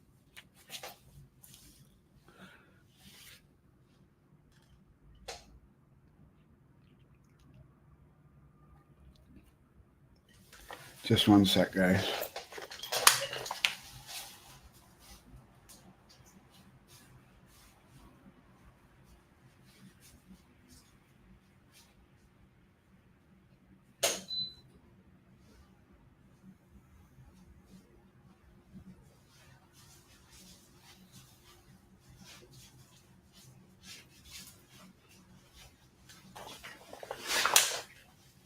Yeah, so sorry, I keep kicking the microphone. Sorry about that. So I enjoy doing this, and I hope I'm being of some help or whatever. Let's see. What are my favorite orchestral recordings you listen to as a student? I listen to a lot of Cleveland Orchestra. I listen to a lot of Chicago Symphony. You know who I really love listening to was San Francisco Symphony with Glenn Fishtal. Some of the recordings, like some of the Prokofiev recordings with Glenn Fishtal playing. I can't remember what the recording date is, but it's all on Spotify. Glenn Fishtal was like one of the most classy, poetic players, like the previous principal trumpet, like from along the Tom Stevens, what's his name? Jim Thompson? I'm sorry, I can't remember the name, but yeah, like super classy player. And I love Bud's, Bud was like the pioneer of the modern orchestral trumpet sound, such an amazing, beautiful, vibrant, ringing sound,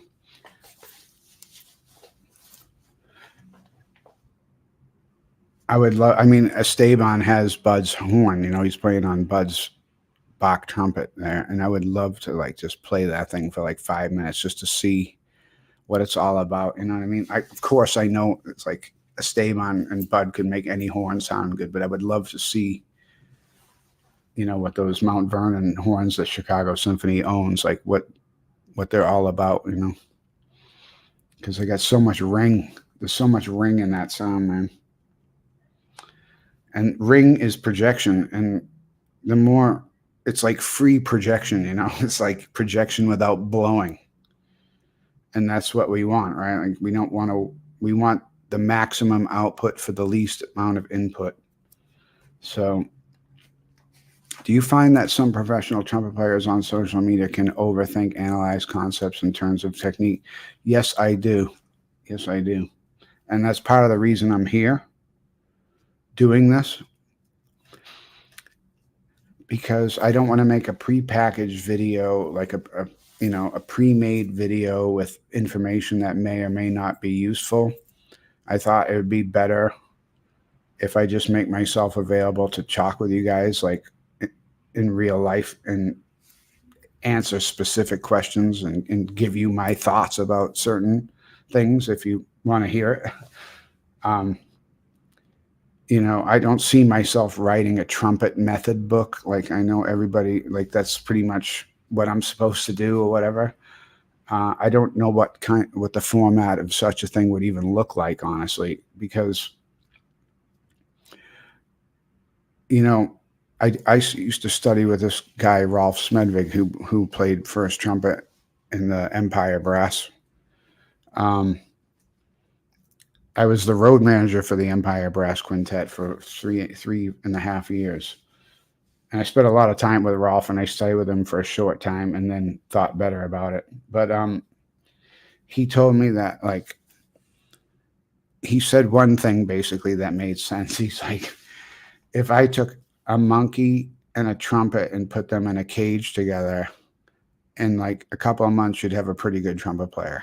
You know what I mean? Because, I mean, I do feel like it's overanalyzed, like way too much, honestly. And there's only a few things that you need to do right together to have success on the trumpet. It's not like, this labyrinthian thing that's never been done before. You can see other people having, like, if Al Vizzuti and Winton can and Sergei Nikarakov can play at that level, then the stuff that we want to do should be easy, right? It's totally possible. I don't even get like how Sergei Nikarakov can like rotary breathe and multiple tongue at the same time. I mean, you want to talk about a mind fuck.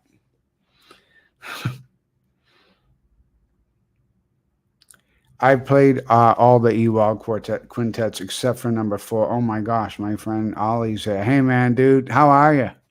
When do you invite me back to Vietnam?"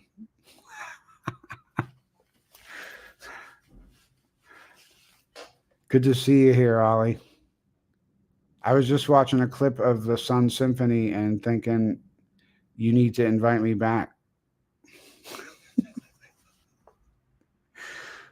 Cool, man. I love Vietnam. That's what I love, living abroad, man.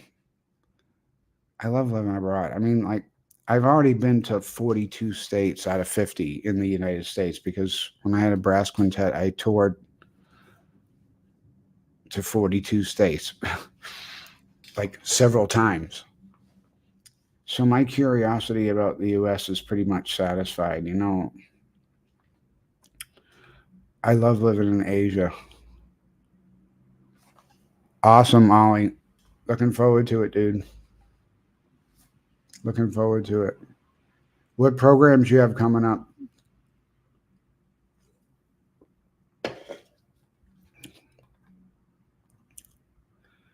I want to share a picture of my new motorcycle. Let me see if I can do that. I have to send it to my computer first. I got a new bike because my last bike got completely totaled by my friend.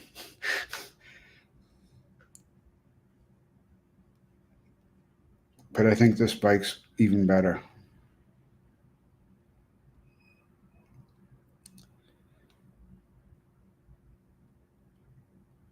Hold on, I need to send it to the computer first.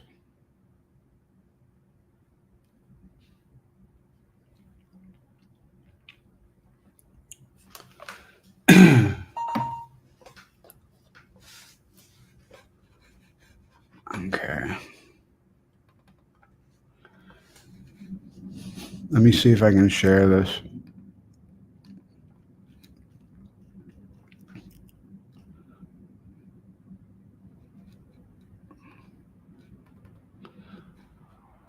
Okay, so this is my new motorcycle. Is that like badass or what? I mean, my last bike was like the same exact bike, but it was in triple black, and it was also really nice. I'm not going to try to find a picture of it, like, but it got in an accident. So this is my daily driver to work every day.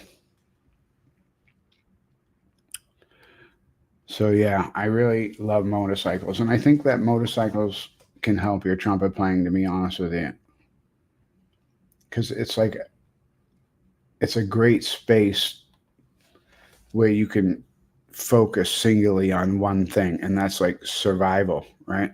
When you drive a motorcycle, it's like all about you and staying alive. Yeah. Yeah, this is weird communicating like this. I'm getting sick and tired of hearing my own voice, honestly. Hey, do you want to come on the chat, Olly? I'll send the link. You want to come on? You want to cam up? Come on for a minute? Or are you have to go to bed?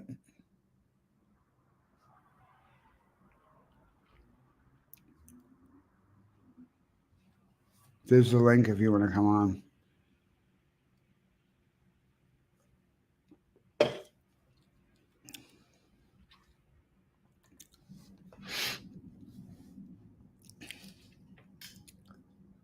Just click the link, La.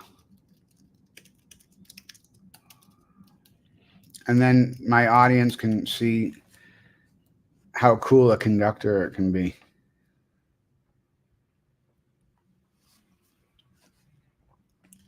I've actually never had a guest on a chat either, so I might not know how to let you in, actually.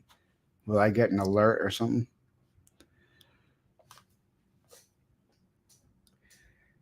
And I'm such a tech nerd, but like I can't keep up with that. Hey, there he is. I just saw him. Olly's here. Hey, Olly. I'm not so sure this is what you meant by audience can see a cool conductor. I'm doing my night walk right now. And it's hot as hell. Trying to lose some weight. Really? Yeah, this feels a little bit more human, than typing and then waiting for you to say something, and then it's funny. This is the first time I've ever hosted somebody on my live. This is pretty cool. Yeah, it's fun. I'm in another alley, man. I'm doing Cool. my walk on an alley. I do a walk behind the hospital, in the alley behind the hospital, because it's quiet, no motorbikes. But every time you see me, I'm in an alley. How long is the walk that you usually take? Well, usually about an hour and a half. It's not, it's just a walk to get the blood going, to lose a bit of weight. Because I spend a lot of time sitting every day, even at rehearsal. So, right on. Yeah, trying to get healthy again. Cool. I had broken my foot, right? And so now I'm able to finally walk normally again. You must love that. I know what that feels like. You remember, right? I do remember. But I think you had to deal with yours a lot longer than I did. Yeah. Well, I almost died also. Oh, there was that too. That's true. Yeah. It feels liberating, right? When you get back into the normal, swing of things. It definitely does. Let me answer this one question. Keep walking. Sure. I want to ask you a question in a second. How old and new is the trumpet I'm playing on right now? Okay.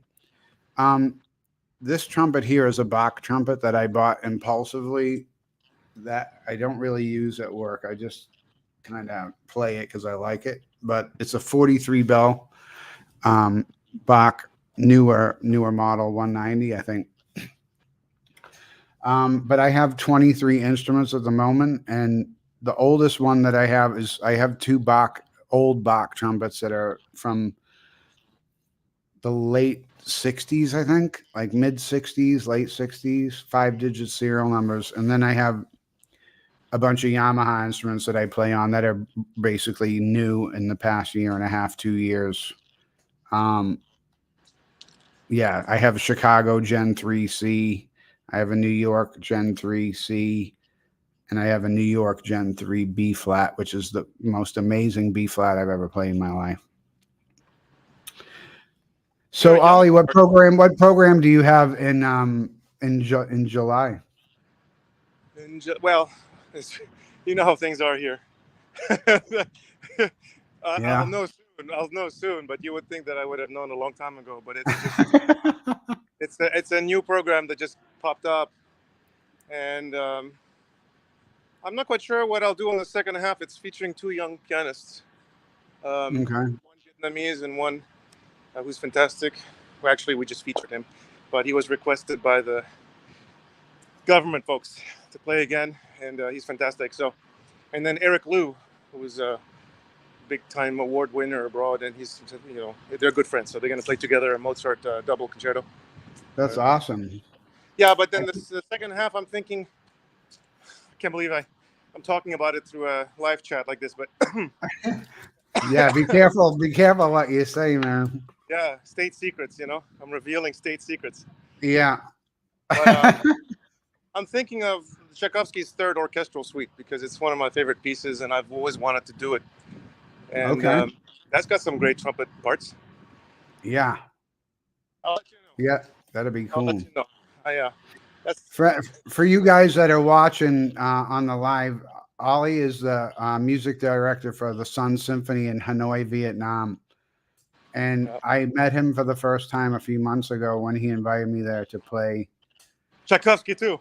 Tchaikovsky, yeah, Capriccio, Italian, and I really love Tchaikovsky here. That was really fun. Yeah, man. What about Little Russian Symphony? I want to do Little Russian. I do love that one. That's a great piece. Yeah, it is wonderful. Well, let's see. I want to do all of them. I love the Polish. I love the Winter Dreams Symphony. But yeah, number 2 is wonderful. It doesn't get played often enough, and this kind of the variations in the last movement are so well written. It is pretty cool, man. It's thrilling. Hello, Wagner tenor. Welcome to the chat. Wagner. We're expanding our repertoire from Tchaikovsky to Wagner. I just had Wagner tenor, the username, come into the chat here. Yeah. Well, dude, I'll let you get on with your walk, man. I don't want to weird people out with my walk here. So nice to see you. Nice to see you. Let's stay. All right. Yeah, and, man. You keep walking and keep eating meat. Keep eating meat, dude. Yeah, that's what I'm focusing on. Less carbs, more meat, more protein. Yeah. You'll see. You won't recognize me in 2 months. Because I'm going to fail. I'm going to fail. I'm going to be fatter than ever before. No way, man. No, I'm kidding. I'm in it for the long run this time. No pun intended. All right, man. All right, buddy. Great to see you, Olly. I'll see you there in the Philippines or something. Sounds great, dude. Bye. Sounds awesome. Cheers. Take care of yourself. All right. All right, buddy. You too. All right. So that's pretty cool. That's the first time somebody's actually. So anybody can do that. All you got to do is click on the link if you want to talk in real time on a future chat or this chat or anything. I think, yeah, I'll go I can go like another 40 minutes or so. Happy to talk about any aspects of the music business, trumpet, living abroad, all that stuff. I changed my glasses because those other glasses just look way too uncle, way too nerdy. I think these are more artistic. Although the lens I can't see as well, but I'll be right back.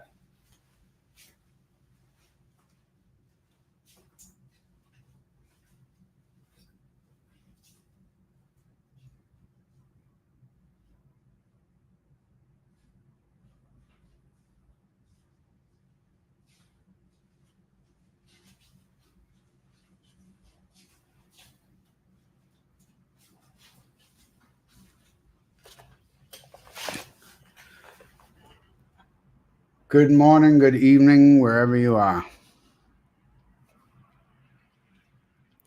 Coming live from Singapore.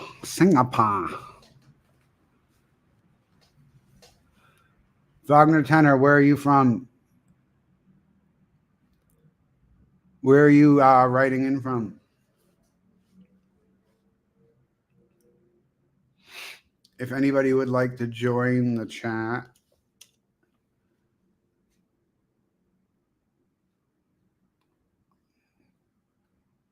How would I structure a fundamentals routine? I love this. I love getting questions like this. This is good.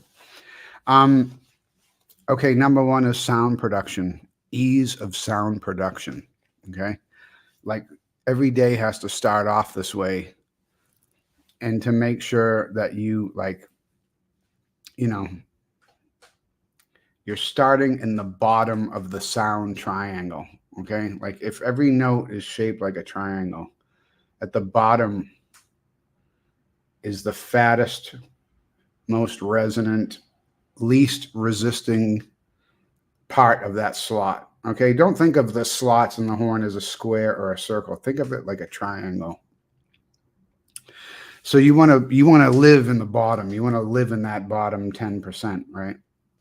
So ease of sound production and turning your air around is what I call it. Like to make sure that there's no restriction at all or any kind of weird holding breath or hesitation or nothing. That it's like a golf swing or throwing a dart. Like when you throw a dart, your hand comes back and then you just throw it, right? So like your breathing needs to be like that. And it's one of the hardest things about being an orchestra player because we got to time our breaths with somebody else's beats and stuff. So that takes a lot of practice, but you can actually practice it with a metronome because put yourself in the same situation because you have to be able to turn that air around and make the sound start on the beat. And okay, so fundamentals routine, your first few minutes is going to be on dialing in the most amazing, effortless ringing sound as you can get with the least amount of effort. And I would not be even starting to tongue anything for like the first 15 minutes into your routine, honestly. I think because the tongue is dangerous. If you're going to think about your tongue when you're doing that first 15 minutes of your routine, you'd be better served to experiment with different positions of your tongue. And when I say experiment, it means experiment with everything. Like hold a long tone, and while you're holding that tone, move your tongue around in your mouth into all different shapes and positions while you're holding like a G in the staff, and listen to the changes in the sound. And you should hear like dramatic differences in the sound quality, because there's going to be one certain position that your tongue goes into where that note is going to just, wow, it's just going to come out like fucking effortlessly, right? And you're going to be like, wow, and then it's just a matter of getting every single note to feel like that. And it's because it's your tongue position that is controlling the airspeed and the resonance of every note. It's like it's creating the keys to put in all these different locks. You know what I mean? So like for the first 15 minutes, I would stay away from any articulation. And if you're going to think about using your tongue for something, use it for tongue level. Okay. And then once you start to feel the production and everything is so easy, then you can start to articulate, keeping in mind that your goal is, when you articulate, for any passage that's articulated to feel exactly like a long tone. There shouldn't be any physical difference really from it. You shouldn't be feeling any backup or any extra tension or stress, or, you know what I mean? Like the goal is always to make articulated passages feel the same as a slurred passage. So flexibility, tongue level, ease of sound production.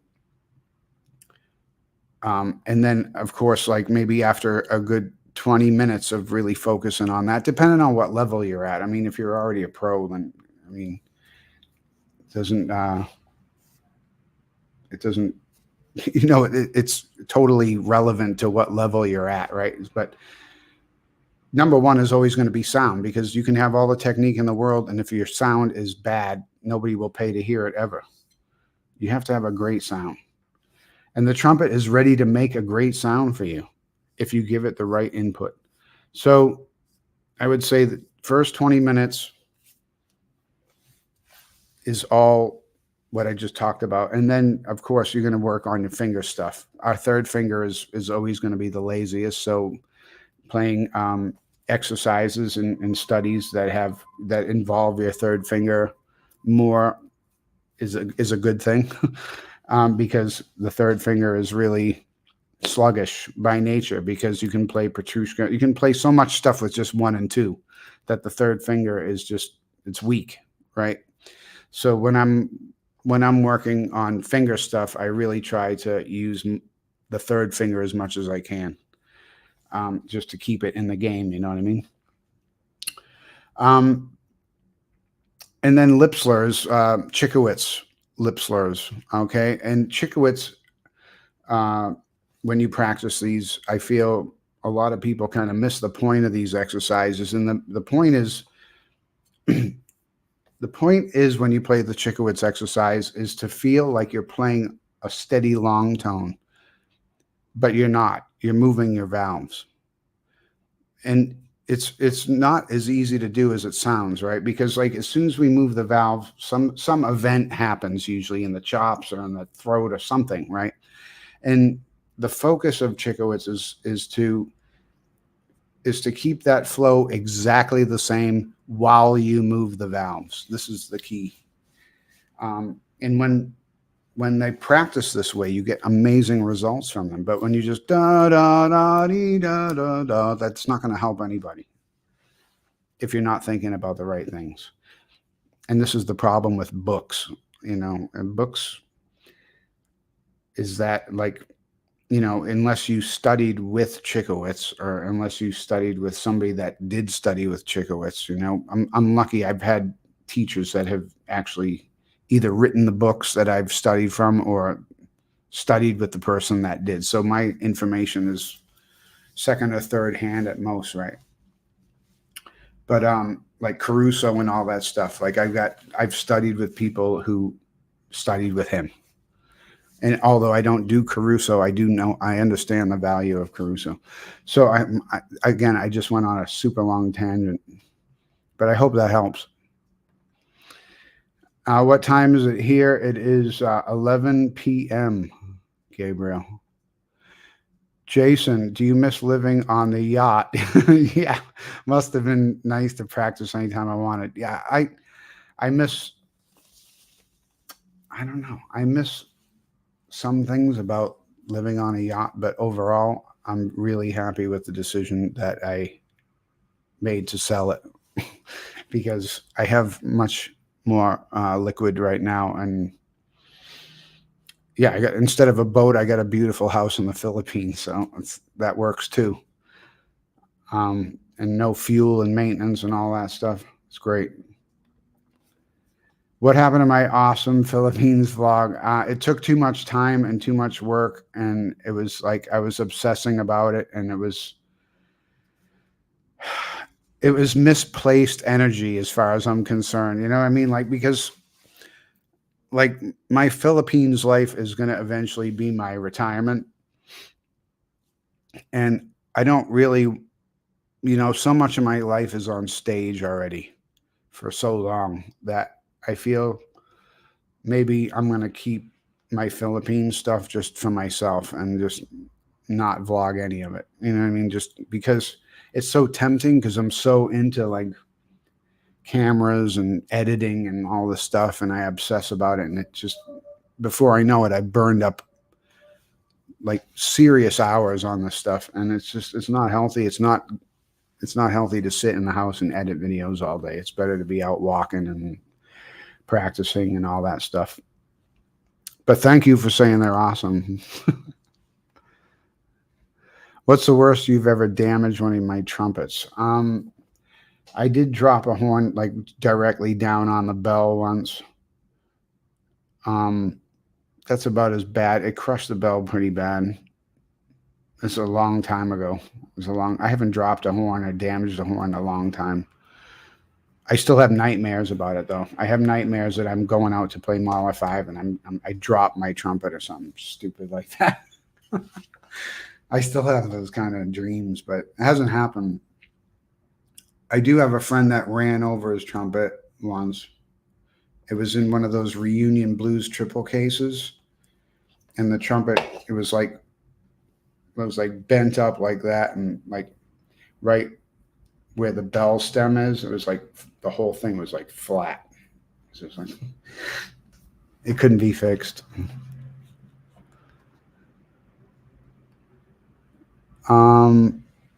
Peace out, bro.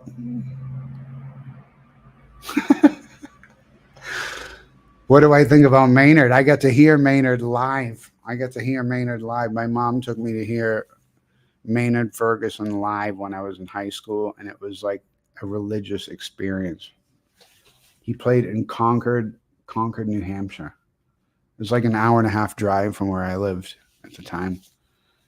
And my mother, and I wasn't driving because I was like 12, but my mother took me to hear him and his big band, and it was like unreal. I heard Doc Severinsen. I heard Miles Davis live, one of his last concerts. Chuck Mangione, I heard. Amazing stuff, man.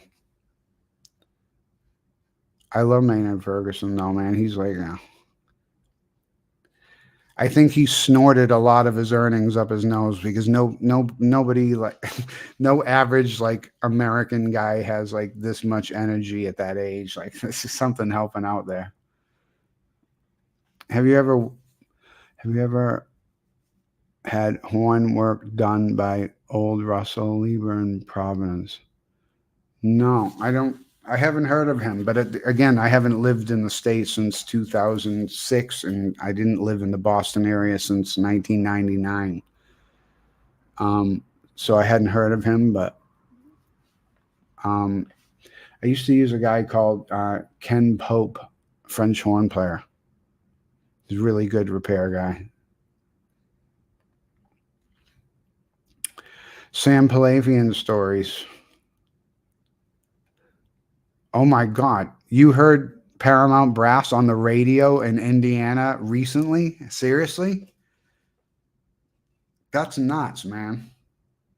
Are you serious? Like Paramount Brass?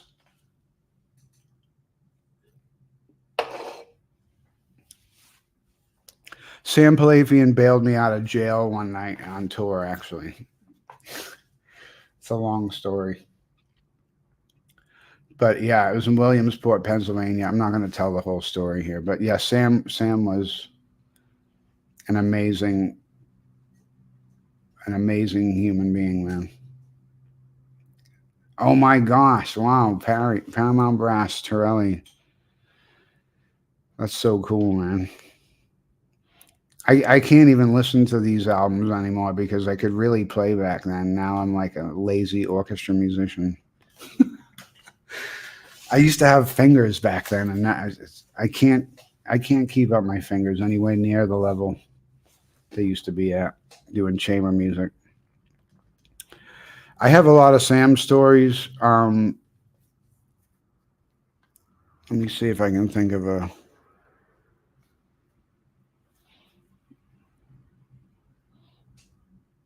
Yeah, I have a lot of Sam stories, but I don't know if they're right to put out here on the internet, like live. I was the road manager for EBQ for a while, so I, needless to say, I've seen some things.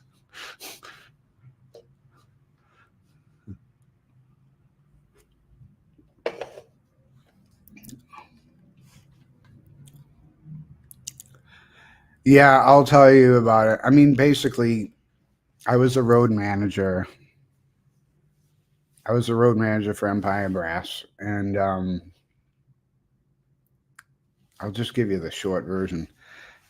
And they all wanted to go out to a bar, which was definitely walking distance from the hotel, but they asked me to drive them anyway.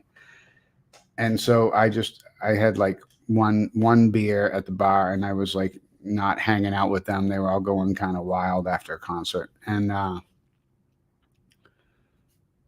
the French horn player in the group caused a little bit of trouble at the bar. I'm not going to say which French horn player it was, but people can figure that out. But he caused some trouble at the bar, and for the police to come, and the police tailed the van back to the hotel. And after I had already parked the van at the hotel safely, there was a knock on my window, and it was the cops. And they said, "You didn't use your turn signal pulling in the parking lot. You got your license and registration." And like, "Have you been drinking tonight?" And I said, "I had one beer." Like, "Get out of the car now." And then they searched the whole car. And then they took me to jail they gave me a blood alcohol test. And I was like, maybe I had more than one beer, but come on. It was like you could see the bar from the hotel. Anyway, it was a mess. But then, Sam came in with like the record sale, the CD sale money, and like bailed me out.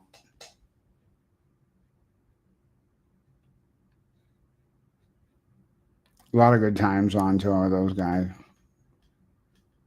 That wasn't one of the good times. I get to see them play like the Class Brass program live. They would play all that stuff from Class Brass. It's incredible.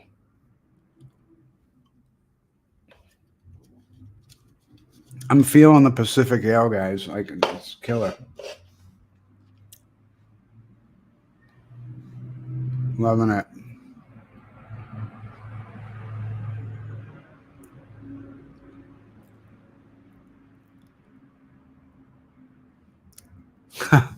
This was in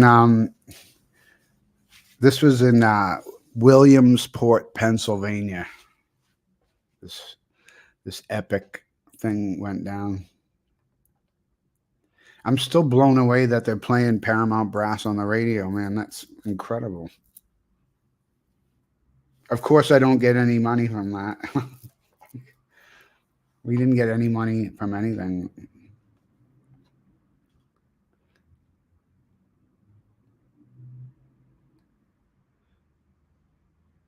Yeah, Class Brass.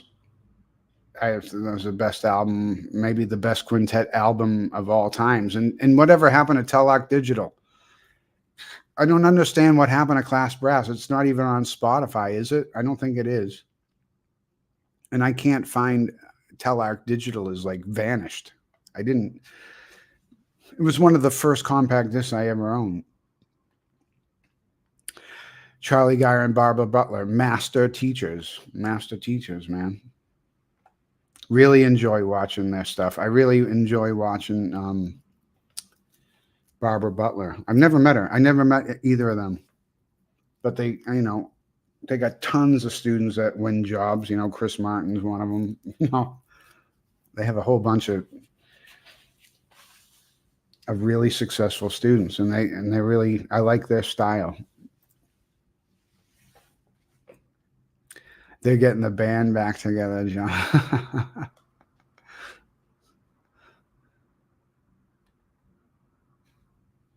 Class Brass was on Spotify. Wow.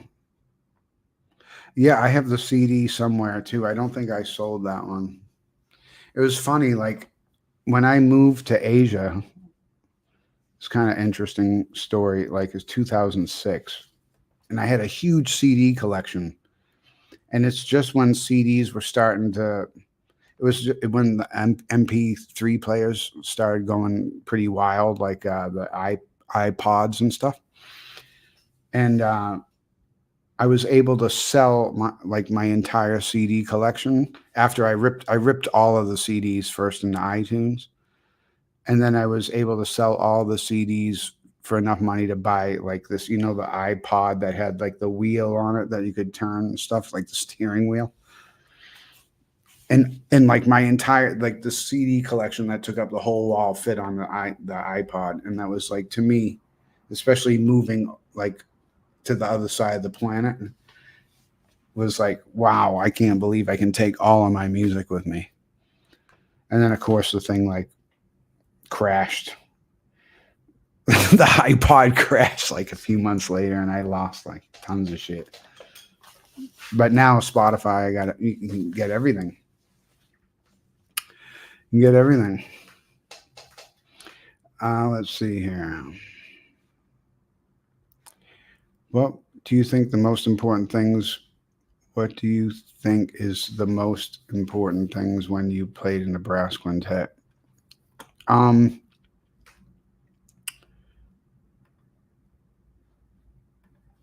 The most important things when you play in a brass quintet is to have a lot of chops. like you got to make it through like long like a 2-hour program including intermission, but like with not much rest. You have to pace yourself. You have to understand pacing. I think if I had to say one thing, you have to really understand pacing.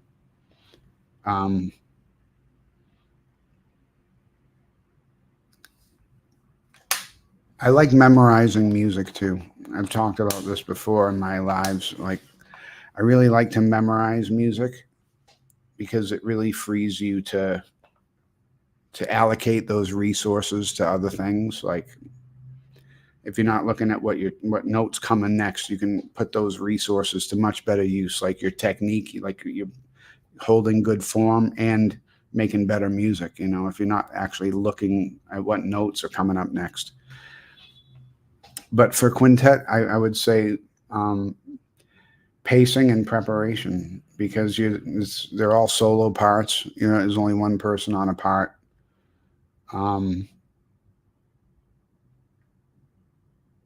Yeah, you're 100% accountable. I mean, there's nowhere to hide in a quintet. And I really miss playing quintet a lot.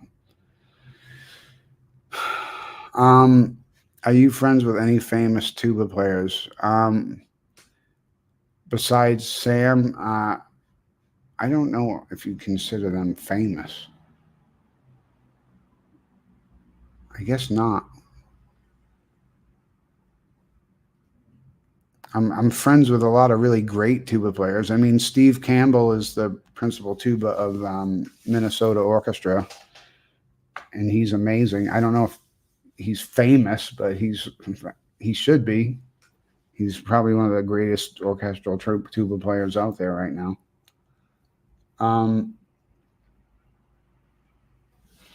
Andy Miller plays tuba in the, I think, Arkansas Symphony or something. Alabama. I think the answer is no. Steve Rosset is probably the most famous tuba player. He's the tuba player in Sydney Symphony. What concepts do you remember significantly improving your playing when you're first getting into orchestral trumpet? I really love these questions. They're really good.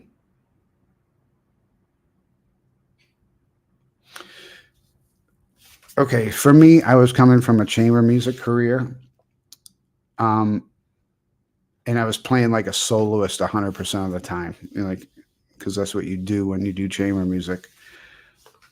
And when I got in the orchestra, it was like a totally different discipline.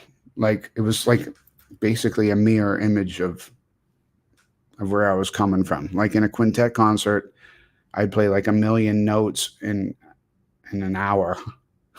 And in the orchestra, I'd play like 30. you know, so it was a different discipline altogether. And then in the orchestra, I couldn't play like a soloist all the time, only sometimes. Like sometimes I have to play in a really non-soloistic way, like a section way, like a, so everybody can line up, controlling vibrato, all that stuff. But concepts, I think, you know, I think if I had to say one thing, I think it's the concept of resonance. Again, I really appreciate the question because I've never really thought about it. But like the most important thing I think that I've gotten out of learning to be an orchestra player is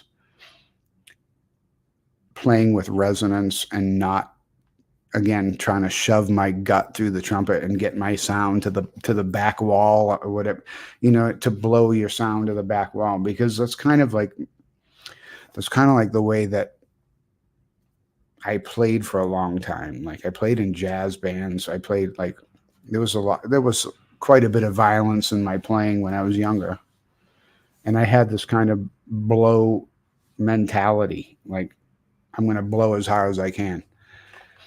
And I started to refine that when I was in college. And then when I got out and started doing quintet, I started getting more of a grip on how to play, you know, more correctly. But then when you're sitting on a stage with 100 people and you have this psychological thing that you're going to get your sound past 100 people, well, how are you going to do that? Like if you're going to shove your gut through the trumpet, you're not going to be in the business very long. So there's got to be a better way to do it. So I really got into this whole resonance thing. And I'm really, again, trying to get the most projection and ring out of the sound as I possibly can for the least amount of input. And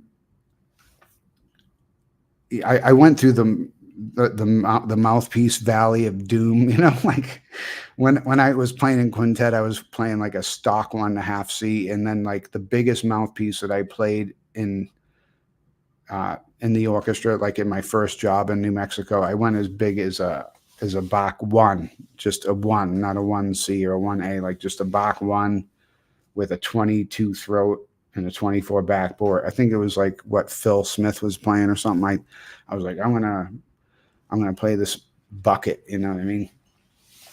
And like, it has a lot of work, man. Like, and I just had every trumpet, every bell, Vindabona, 239 to 229, 238, whatever, you know, like every C trumpet was coming in the mail, a new C trumpet every 2 weeks.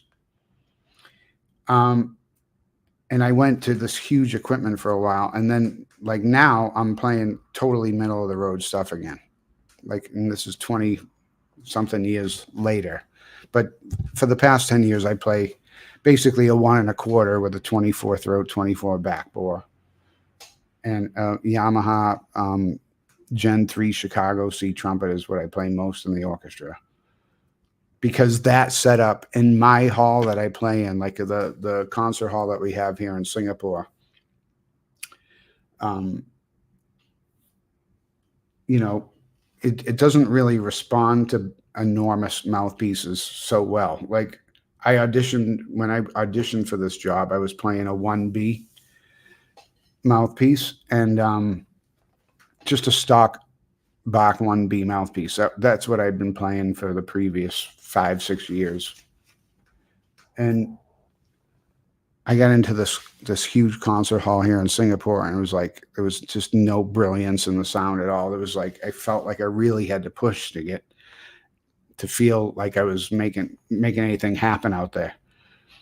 So then I went back to like I'm playing a Park 650, 275, 26 throat. You know, I even downsized the throat a bit to get a little bit more highs on the sound. But yeah, again, long answer for a simple question. I'm sorry about that. Resonance is where it's at. And for your question, which was what concepts significantly improved my playing, it's this. Yeah, for sure.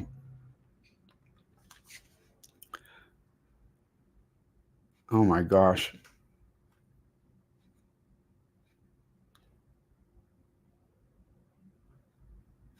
They took your horn?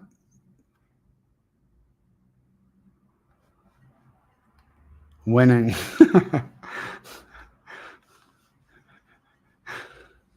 What separates successful students to those who aren't as much? A fire in your belly.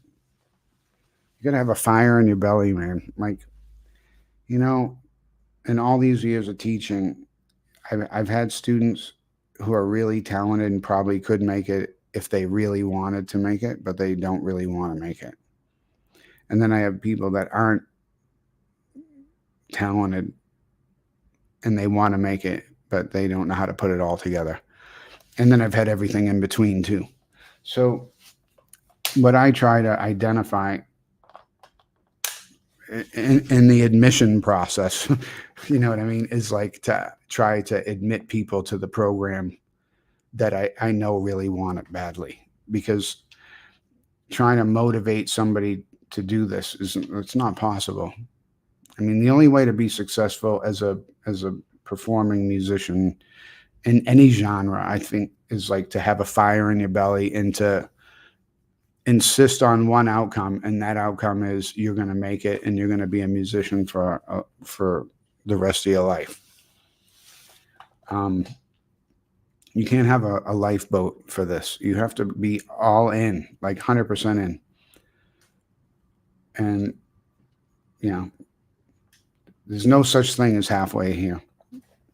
The competition is too stiff, you know. You have to want this worse than anything you've wanted in your whole life. Especially with COVID, right? Like, because like when COVID happened, I mean, let's look at it before COVID. Okay, it's a really competitive industry. You got like 100 people showing up for one position that's open in an orchestra. I mean, then there's like 2 years of graduates from music schools all over the world coming out from COVID, like for 2 years, 2 more years worth of graduates in the pool by the time everything started up again and before everybody started even hiring again. And there's so much unbelievable talent. I mean, there's so much unbelievable playing at younger and younger and younger ages. And I'm so grateful to like have a job and like, you know, be able to teach and work with young people and inspire people. And yeah, I'm very lucky, man. Super competitive. Super competitive. 11 people in the house. Where's everyone from? Just the people that haven't told me already.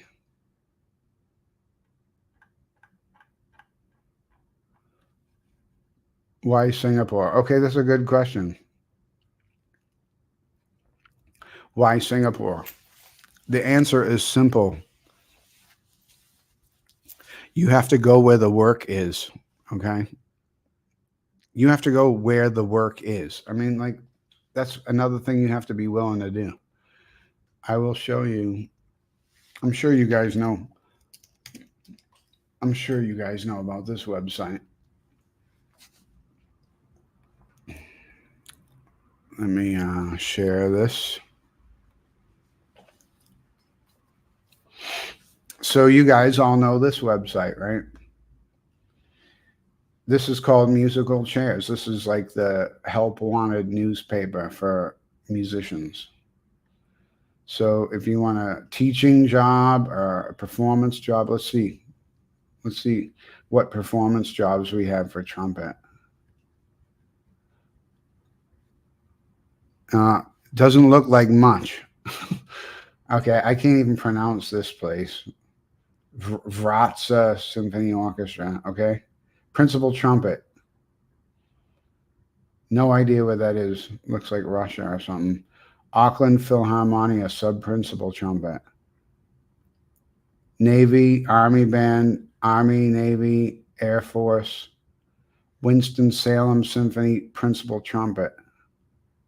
Bergen Philharmonic, solo principal trumpet. This position just opened. The principal trumpet in Bergen used to be principal trumpet here in Singapore a long time ago. And he's a friend of mine from BU, Gary Peterson. But they have a co-principal there, so they split the chair there. West Point Band, Polish National Radio Symphony, Pacific Northwest Ballet, the Hall. I mean, these are the available jobs, guys. This is China. This is Texas. And keep in mind, you know, some of these don't pay very good. You know, it's all about cost of living versus salary. Another one in China here, United Kingdom. So we have to go where the work is. You know what I mean?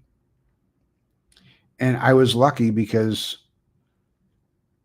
the Singapore Symphony just happened to have an opening for principal trumpet at a time where I was like very much interested in playing principal trumpet in the Singapore Symphony.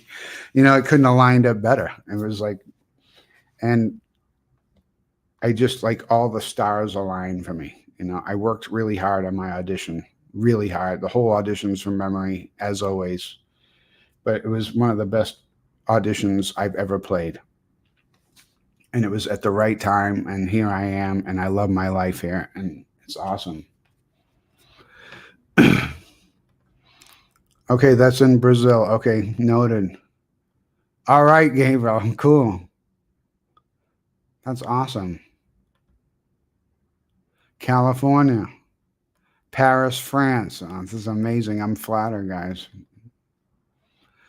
Singapore steaks are so expensive, though. Yeah, ridiculous prices. Yeah, they are if you eat out, but you can get good deals on steaks at the supermarket. I got amazing deal on a whole bunch of strip loins the other day. Wow, guys, thanks for coming tonight. This is cool.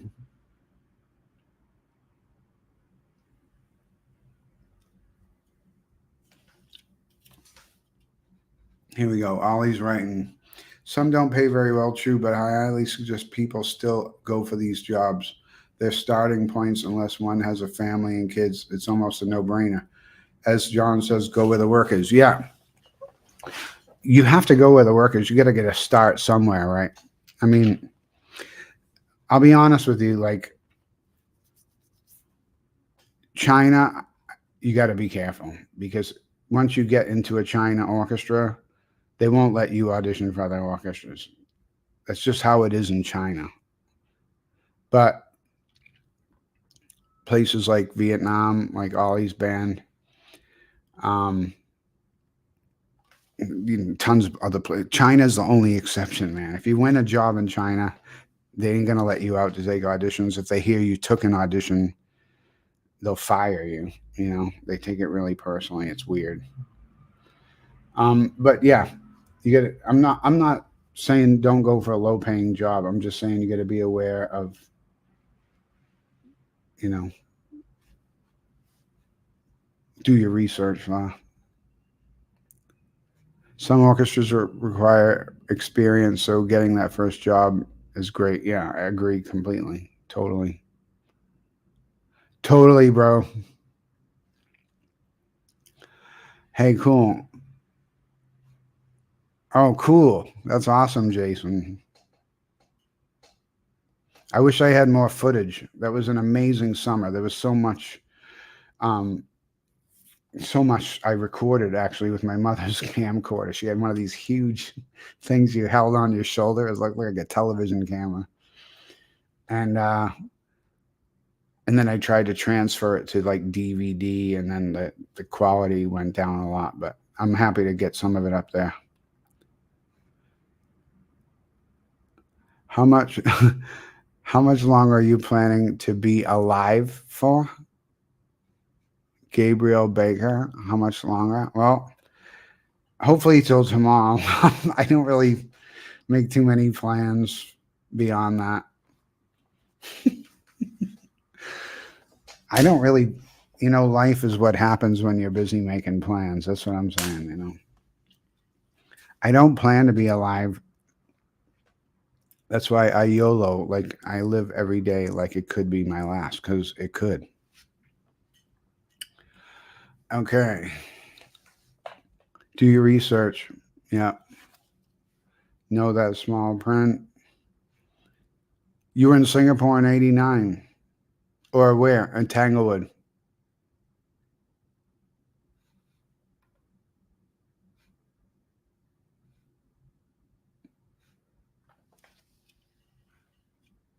Oh. My God, I'm so fucking stupid, my God. Yeah. How much longer am I going to be live for? I'm sorry. I'm such a retard sometimes. Seriously. I'm going to go. I'll go till midnight if it keeps up like this. I'll go to midnight. I have a pretty easy day tomorrow. Sorry about the misunderstanding. What an idiot. Sorry, Gabriel. Yeah, I'll be here till midnight anyway. And then I'll try to post my next lives with more notice. And please, like, help me out and tell your friend if you know anybody that might get, some entertainment out of hanging out with us. Please let them know about our lives. Yeah, sorry, I'm new at this. That's hilarious. Oh my God.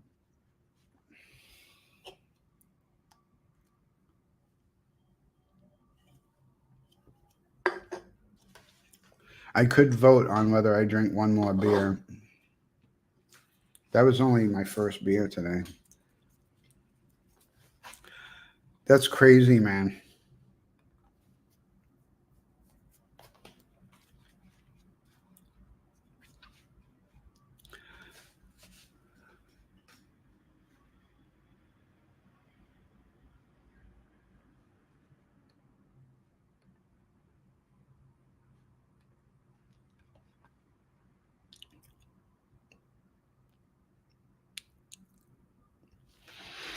Strict traditions. Like strict traditions, like how you mean? Like the way certain pieces are played, or I don't. Can you clarify? Don't worry about your English. Fine. I can't speak Chinese, and I've survived in Asia for a long time too.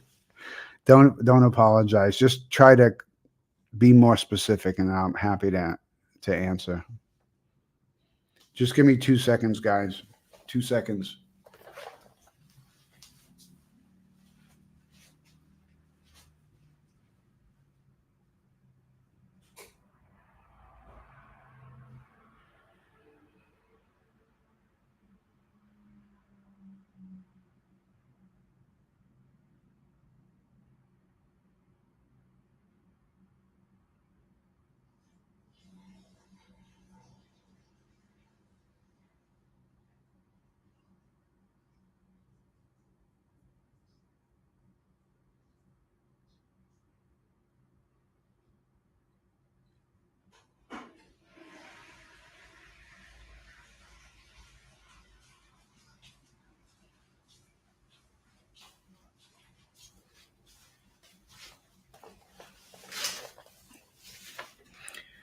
By the way, guys, like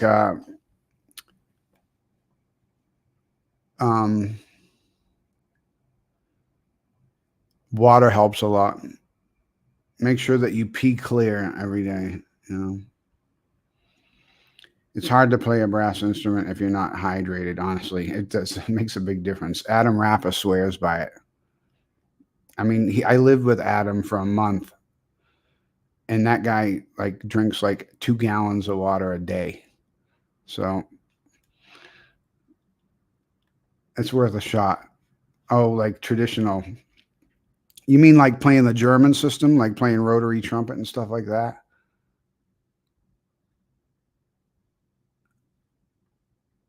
I mean, I wouldn't, if you're comfortable on rotary trumpet, then I would say, you just play like you know what I mean? Like I almost went to the last Berlin Philharmonic audition, not because I thought I could win, but I'd like to, just wanted to see if I could advance, but I couldn't didn't line up with my schedule. But like, it would be a really, if you're comfortable playing the German system, then, you know, you can just be a good musician playing the German system. I love it. I'm going to play more and more rotary trumpet. I think it's, I'm really falling in love with it. I think it's a great orchestral trumpet. Like it has all the color and frequency and the sound to bridge so nicely from the woodwind section to the top of the sound pyramid. You know, like there's a reason why the Berlin Philharmonic has that kind of trademark sound besides the strings being so badass. And it's like, I feel, because all the trumpet section basically plays rotor, and Vienna Phil also like basically 99.9% of the time. So yeah, if you're comfortable on the German system, I would say attend those auditions and don't think too much. Just play good music. Everybody wants to hear good music at auditions, and an audition is just a recital of weird repertoire. That's all it is. It's not. Don't think of it as an audition. Think of it as a recital of weird stuff, like excerpts. You know, it's a performance. Thoughts on Schlossberg? I do like Schlossberg a lot, but again, the danger of books is that you really have to understand what the goal is when you work out of books. Like Clark, for instance, like all the like all that stuff's supposed to be like 2 Ps. It's all marked 2 Ps. So, and while it is a finger exercise, it's more than that. Like it's got to be soft. You know what I mean? And like the etudes, also in the Clark book, like they're impossible to play as written if they're too loud, because you can't possibly do it all in one breath beyond mezzo piano, right? So be careful with books. But yes, I like Schlossberg exercises if you have the right mindset, which is da da da da dee ah dee, like to connect everything without, to keep flow without, and move your valves and slur intervals without interrupting the machine behind the horn. Sam and Jeff were best at Tanglewood. Yeah, Jeff Kernow saved my trumpet career. I almost quit and he talked me out of it. Yes.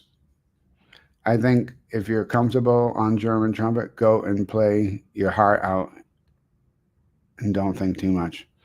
What goes through your mind when I'm performing? I try I try to keep very little from going through my mind. I have like a routine of stuff that I do before performances it's made up of a compilation of many things that I've journaled throughout the years that I notice are trends, right? Like if you're going to be a trader, you got to study charts and trends, right? If you want to be successful, trumpet's a bit like that, right? So if you want to find out how you're going to be at your optimum levels, you have to be able to identify things that you do to create that optimum zone time. You know, like when you're playing your best, it's important for you to realize when those times are and what the circumstances are surrounding that time, whether it's sleep, what you ate, when you shaved, like, you know, girlfriend dramas, boyfriend dramas, all that stuff. You know, it's important to kind of to journal this kind of stuff, honestly. When I was younger, I did this, you know, I had to figure out how to create a good day for myself, to create a good playing day. And then I got into like calming foods. before performances, like chamomile tea, dark chocolate, which is, it's fun to eat dark chocolate. Who doesn't like that, right? Bagels, these are calming foods. You can Google calming foods, and then you can find a whole bunch of these things that you can experiment with. Bananas have an anti-anxiety kind of component to them. It's science law. So like you can experiment with all this stuff, but honestly, on the days of performances, I don't think about much because I've already prepared. And the day of the performance, I give it over to another power. I'm not religious, but in this case, I kind of am, because I said, like, okay, I played very well all week. I know what I'm doing. I'm exercising. I feel healthy. I've built confidence in a weeks of rehearsal. So when the concert day comes up, I just try to I try to stay out of my own way and do what I know I can do. And the longer I've been doing that, the better I get at it. I mean, because you do have to practice doing that also. I hope that helps. Any progress on the symphony you would like to perform in your final professional concert?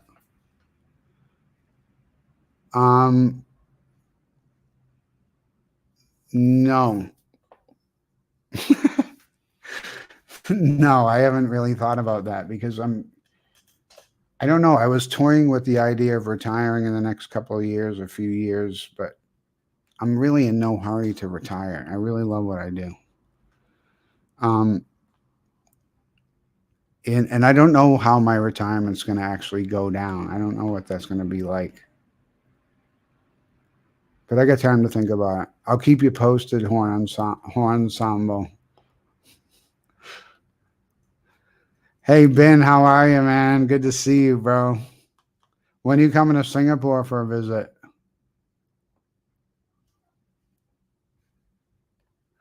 Ben is my former student who is they have a Juilliard school in Tianjin, China, that he is just graduating from now with a master's degree. He was one of my top students at the conservatory. He's from Vietnam.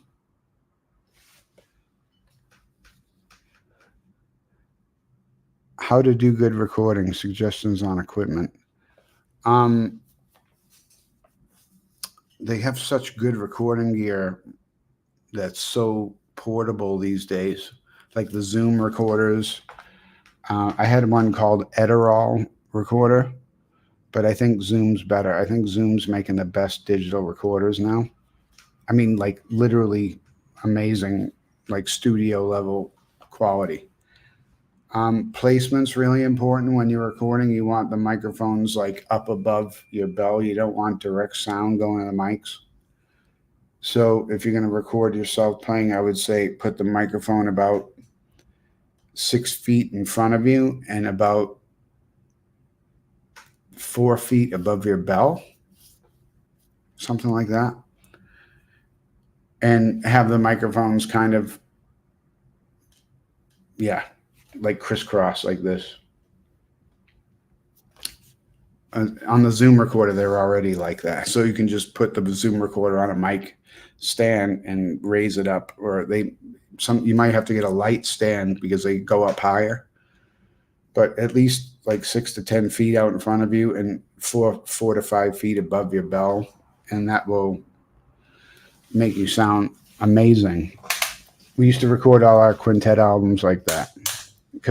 And the only reason we did that was because I sat in on a lot of the Telarc recording sessions with Empire Brass, and that's how the Telarc guys set up for the Quintet and brass instruments and stuff.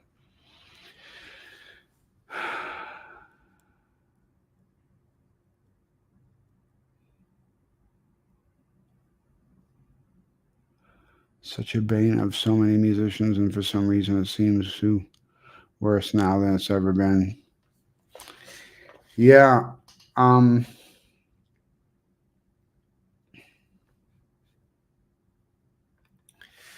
Yeah, man, like,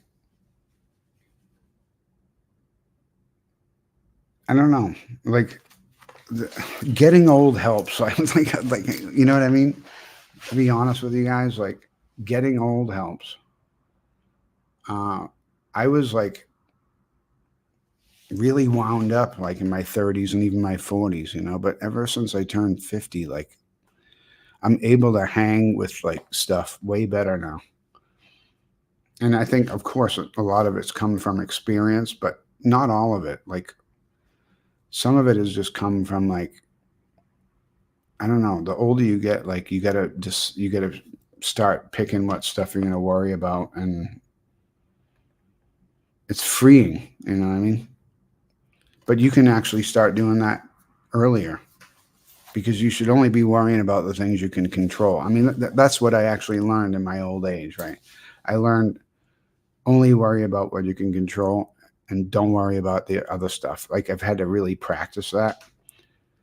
And when you really think about it, there's not that many things that you can control. So if you only worry about those things, then you're going to have a lot of free time to like enjoy yourself. You know what I mean? Seriously. Worry about what you can control. I'm gonna increase my single tongue from 126 to 132 today, and then you can control that. You can sit in the practice room and figure that out, and that's a win. And that's part of your journey, right? Like, but worrying about other stuff that you got no control over is so easy to do, and such a bad idea. It's just a bad idea. Nothing good ever comes out of it.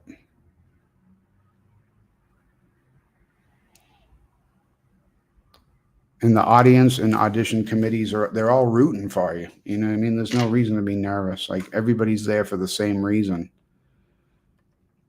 Everybody's there for the same reason. Like, the committee's there. They want to hire a great player. You're a great player. You know, like, nobody's out to get you. The audience isn't counting how many missed notes you made. You know,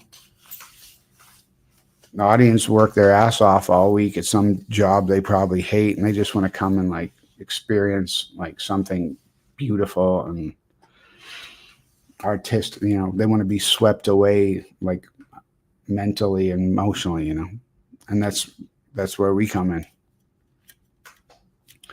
So it's a great way to live your life, man. It's worth it. It's worth all the work.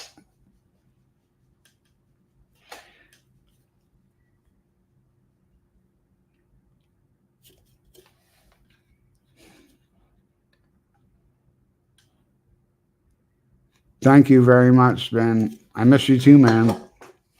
I'll be here in August. I look forward to seeing you here, man. I think we got some good programs coming up next year too. We're doing Alpine Symphony next year, and Mahler too. And yeah, a lot of big stuff, I think. We're doing this festive Romaine Respighi piece here in like mid-May. It's got like 7 trumpets in it. And it's like crazy. It sounds like Malcolm Arnold. It sounds like super modern and weird. And it's going to be a lot of work getting ready for that. I never even heard of this piece, and I need to learn it. But it's exciting. It'll be fun. How we doing, guys? 9 people hanging in there. Any more questions? Yeah, lots of big programs, bro. A lot of big programs. And we're doing a tour also. We're going to Australia, and we're going to Japan.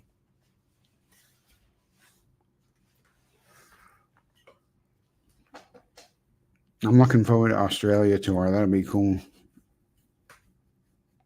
I've only seen like Perth.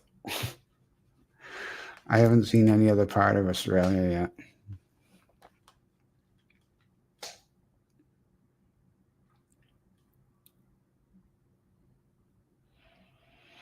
Let me tell you in a second, actually. Let me look at my, I'll look at my schedule.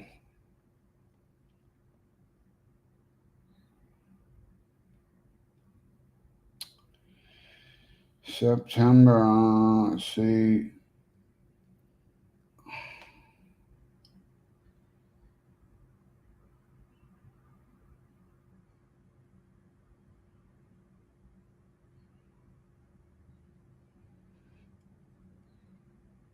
Japan is in October.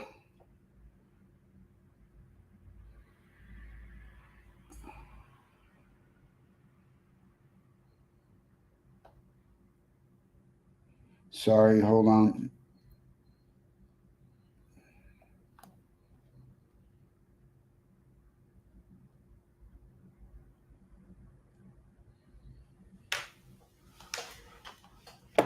I'll tell you in a second. I'm sorry, it's taking me a second to find this.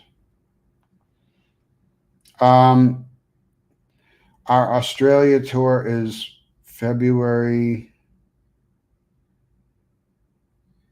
9th through the 17th. 9th through the 17th. And we're playing Sydney, Melbourne, Brisbane, and that's it. That's all I can see here. Sydney, Melbourne, and Brisbane. That'll be cool.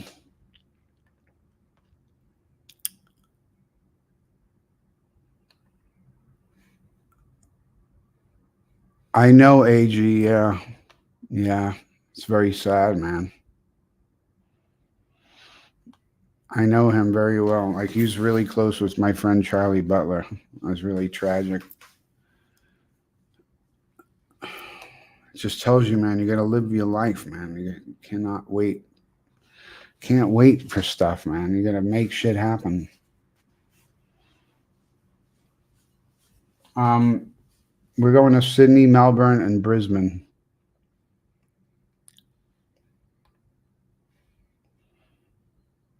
Awesome, yeah.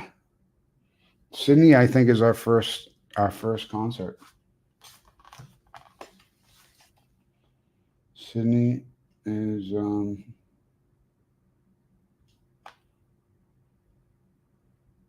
yeah, the 12th of February. 12th of February. I guess that would be 2025, is that right? Holy shit, man. That's nuts. 2025. Unbelievable.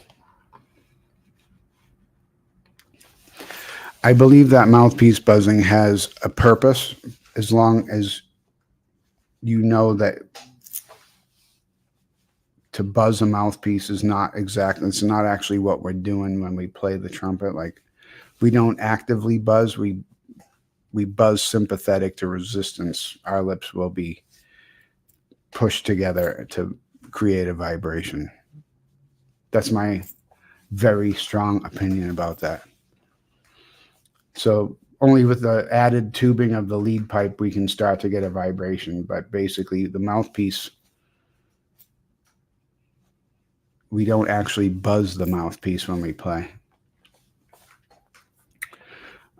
Chike 5 on tour. Chike 5 on tour. But I think that mouthpiece buzzing is I think mouthpiece buzzing has some really good usefulness. I mean, there's merit to it. You know what I mean? But I don't think doing it excessively is necessarily productive. You have to have certain goals. You know. We have not done a U.S. tour yet, but it could definitely happen. Could definitely happen. Cool. Cool. I'm always nervous to talk about that because I'm worried I'm going to start a fight with somebody. But, you know, I have a strong conviction about it. As soon as we get that isometric, the lips pushing against each other like this to buzz, it doesn't lead to good things usually. The air doesn't go anywhere. You can do it just now. I can take a breath and then close my lips, and I'm the air can't come out.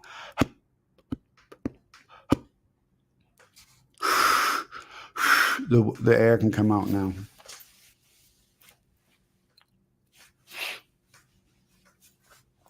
"1:55 a.m. in Sydney." My gosh, wow. I guess I should wrap it up, guys. It's midnight here, and I'm going to grab a shower and sleep, and then go try to stay awake during this Ravel stuff tomorrow. Appreciate it, guys. And I'll try to give you more notice if you think somebody else might enjoy hanging out with us and talking about stuff. Let them know that I do these.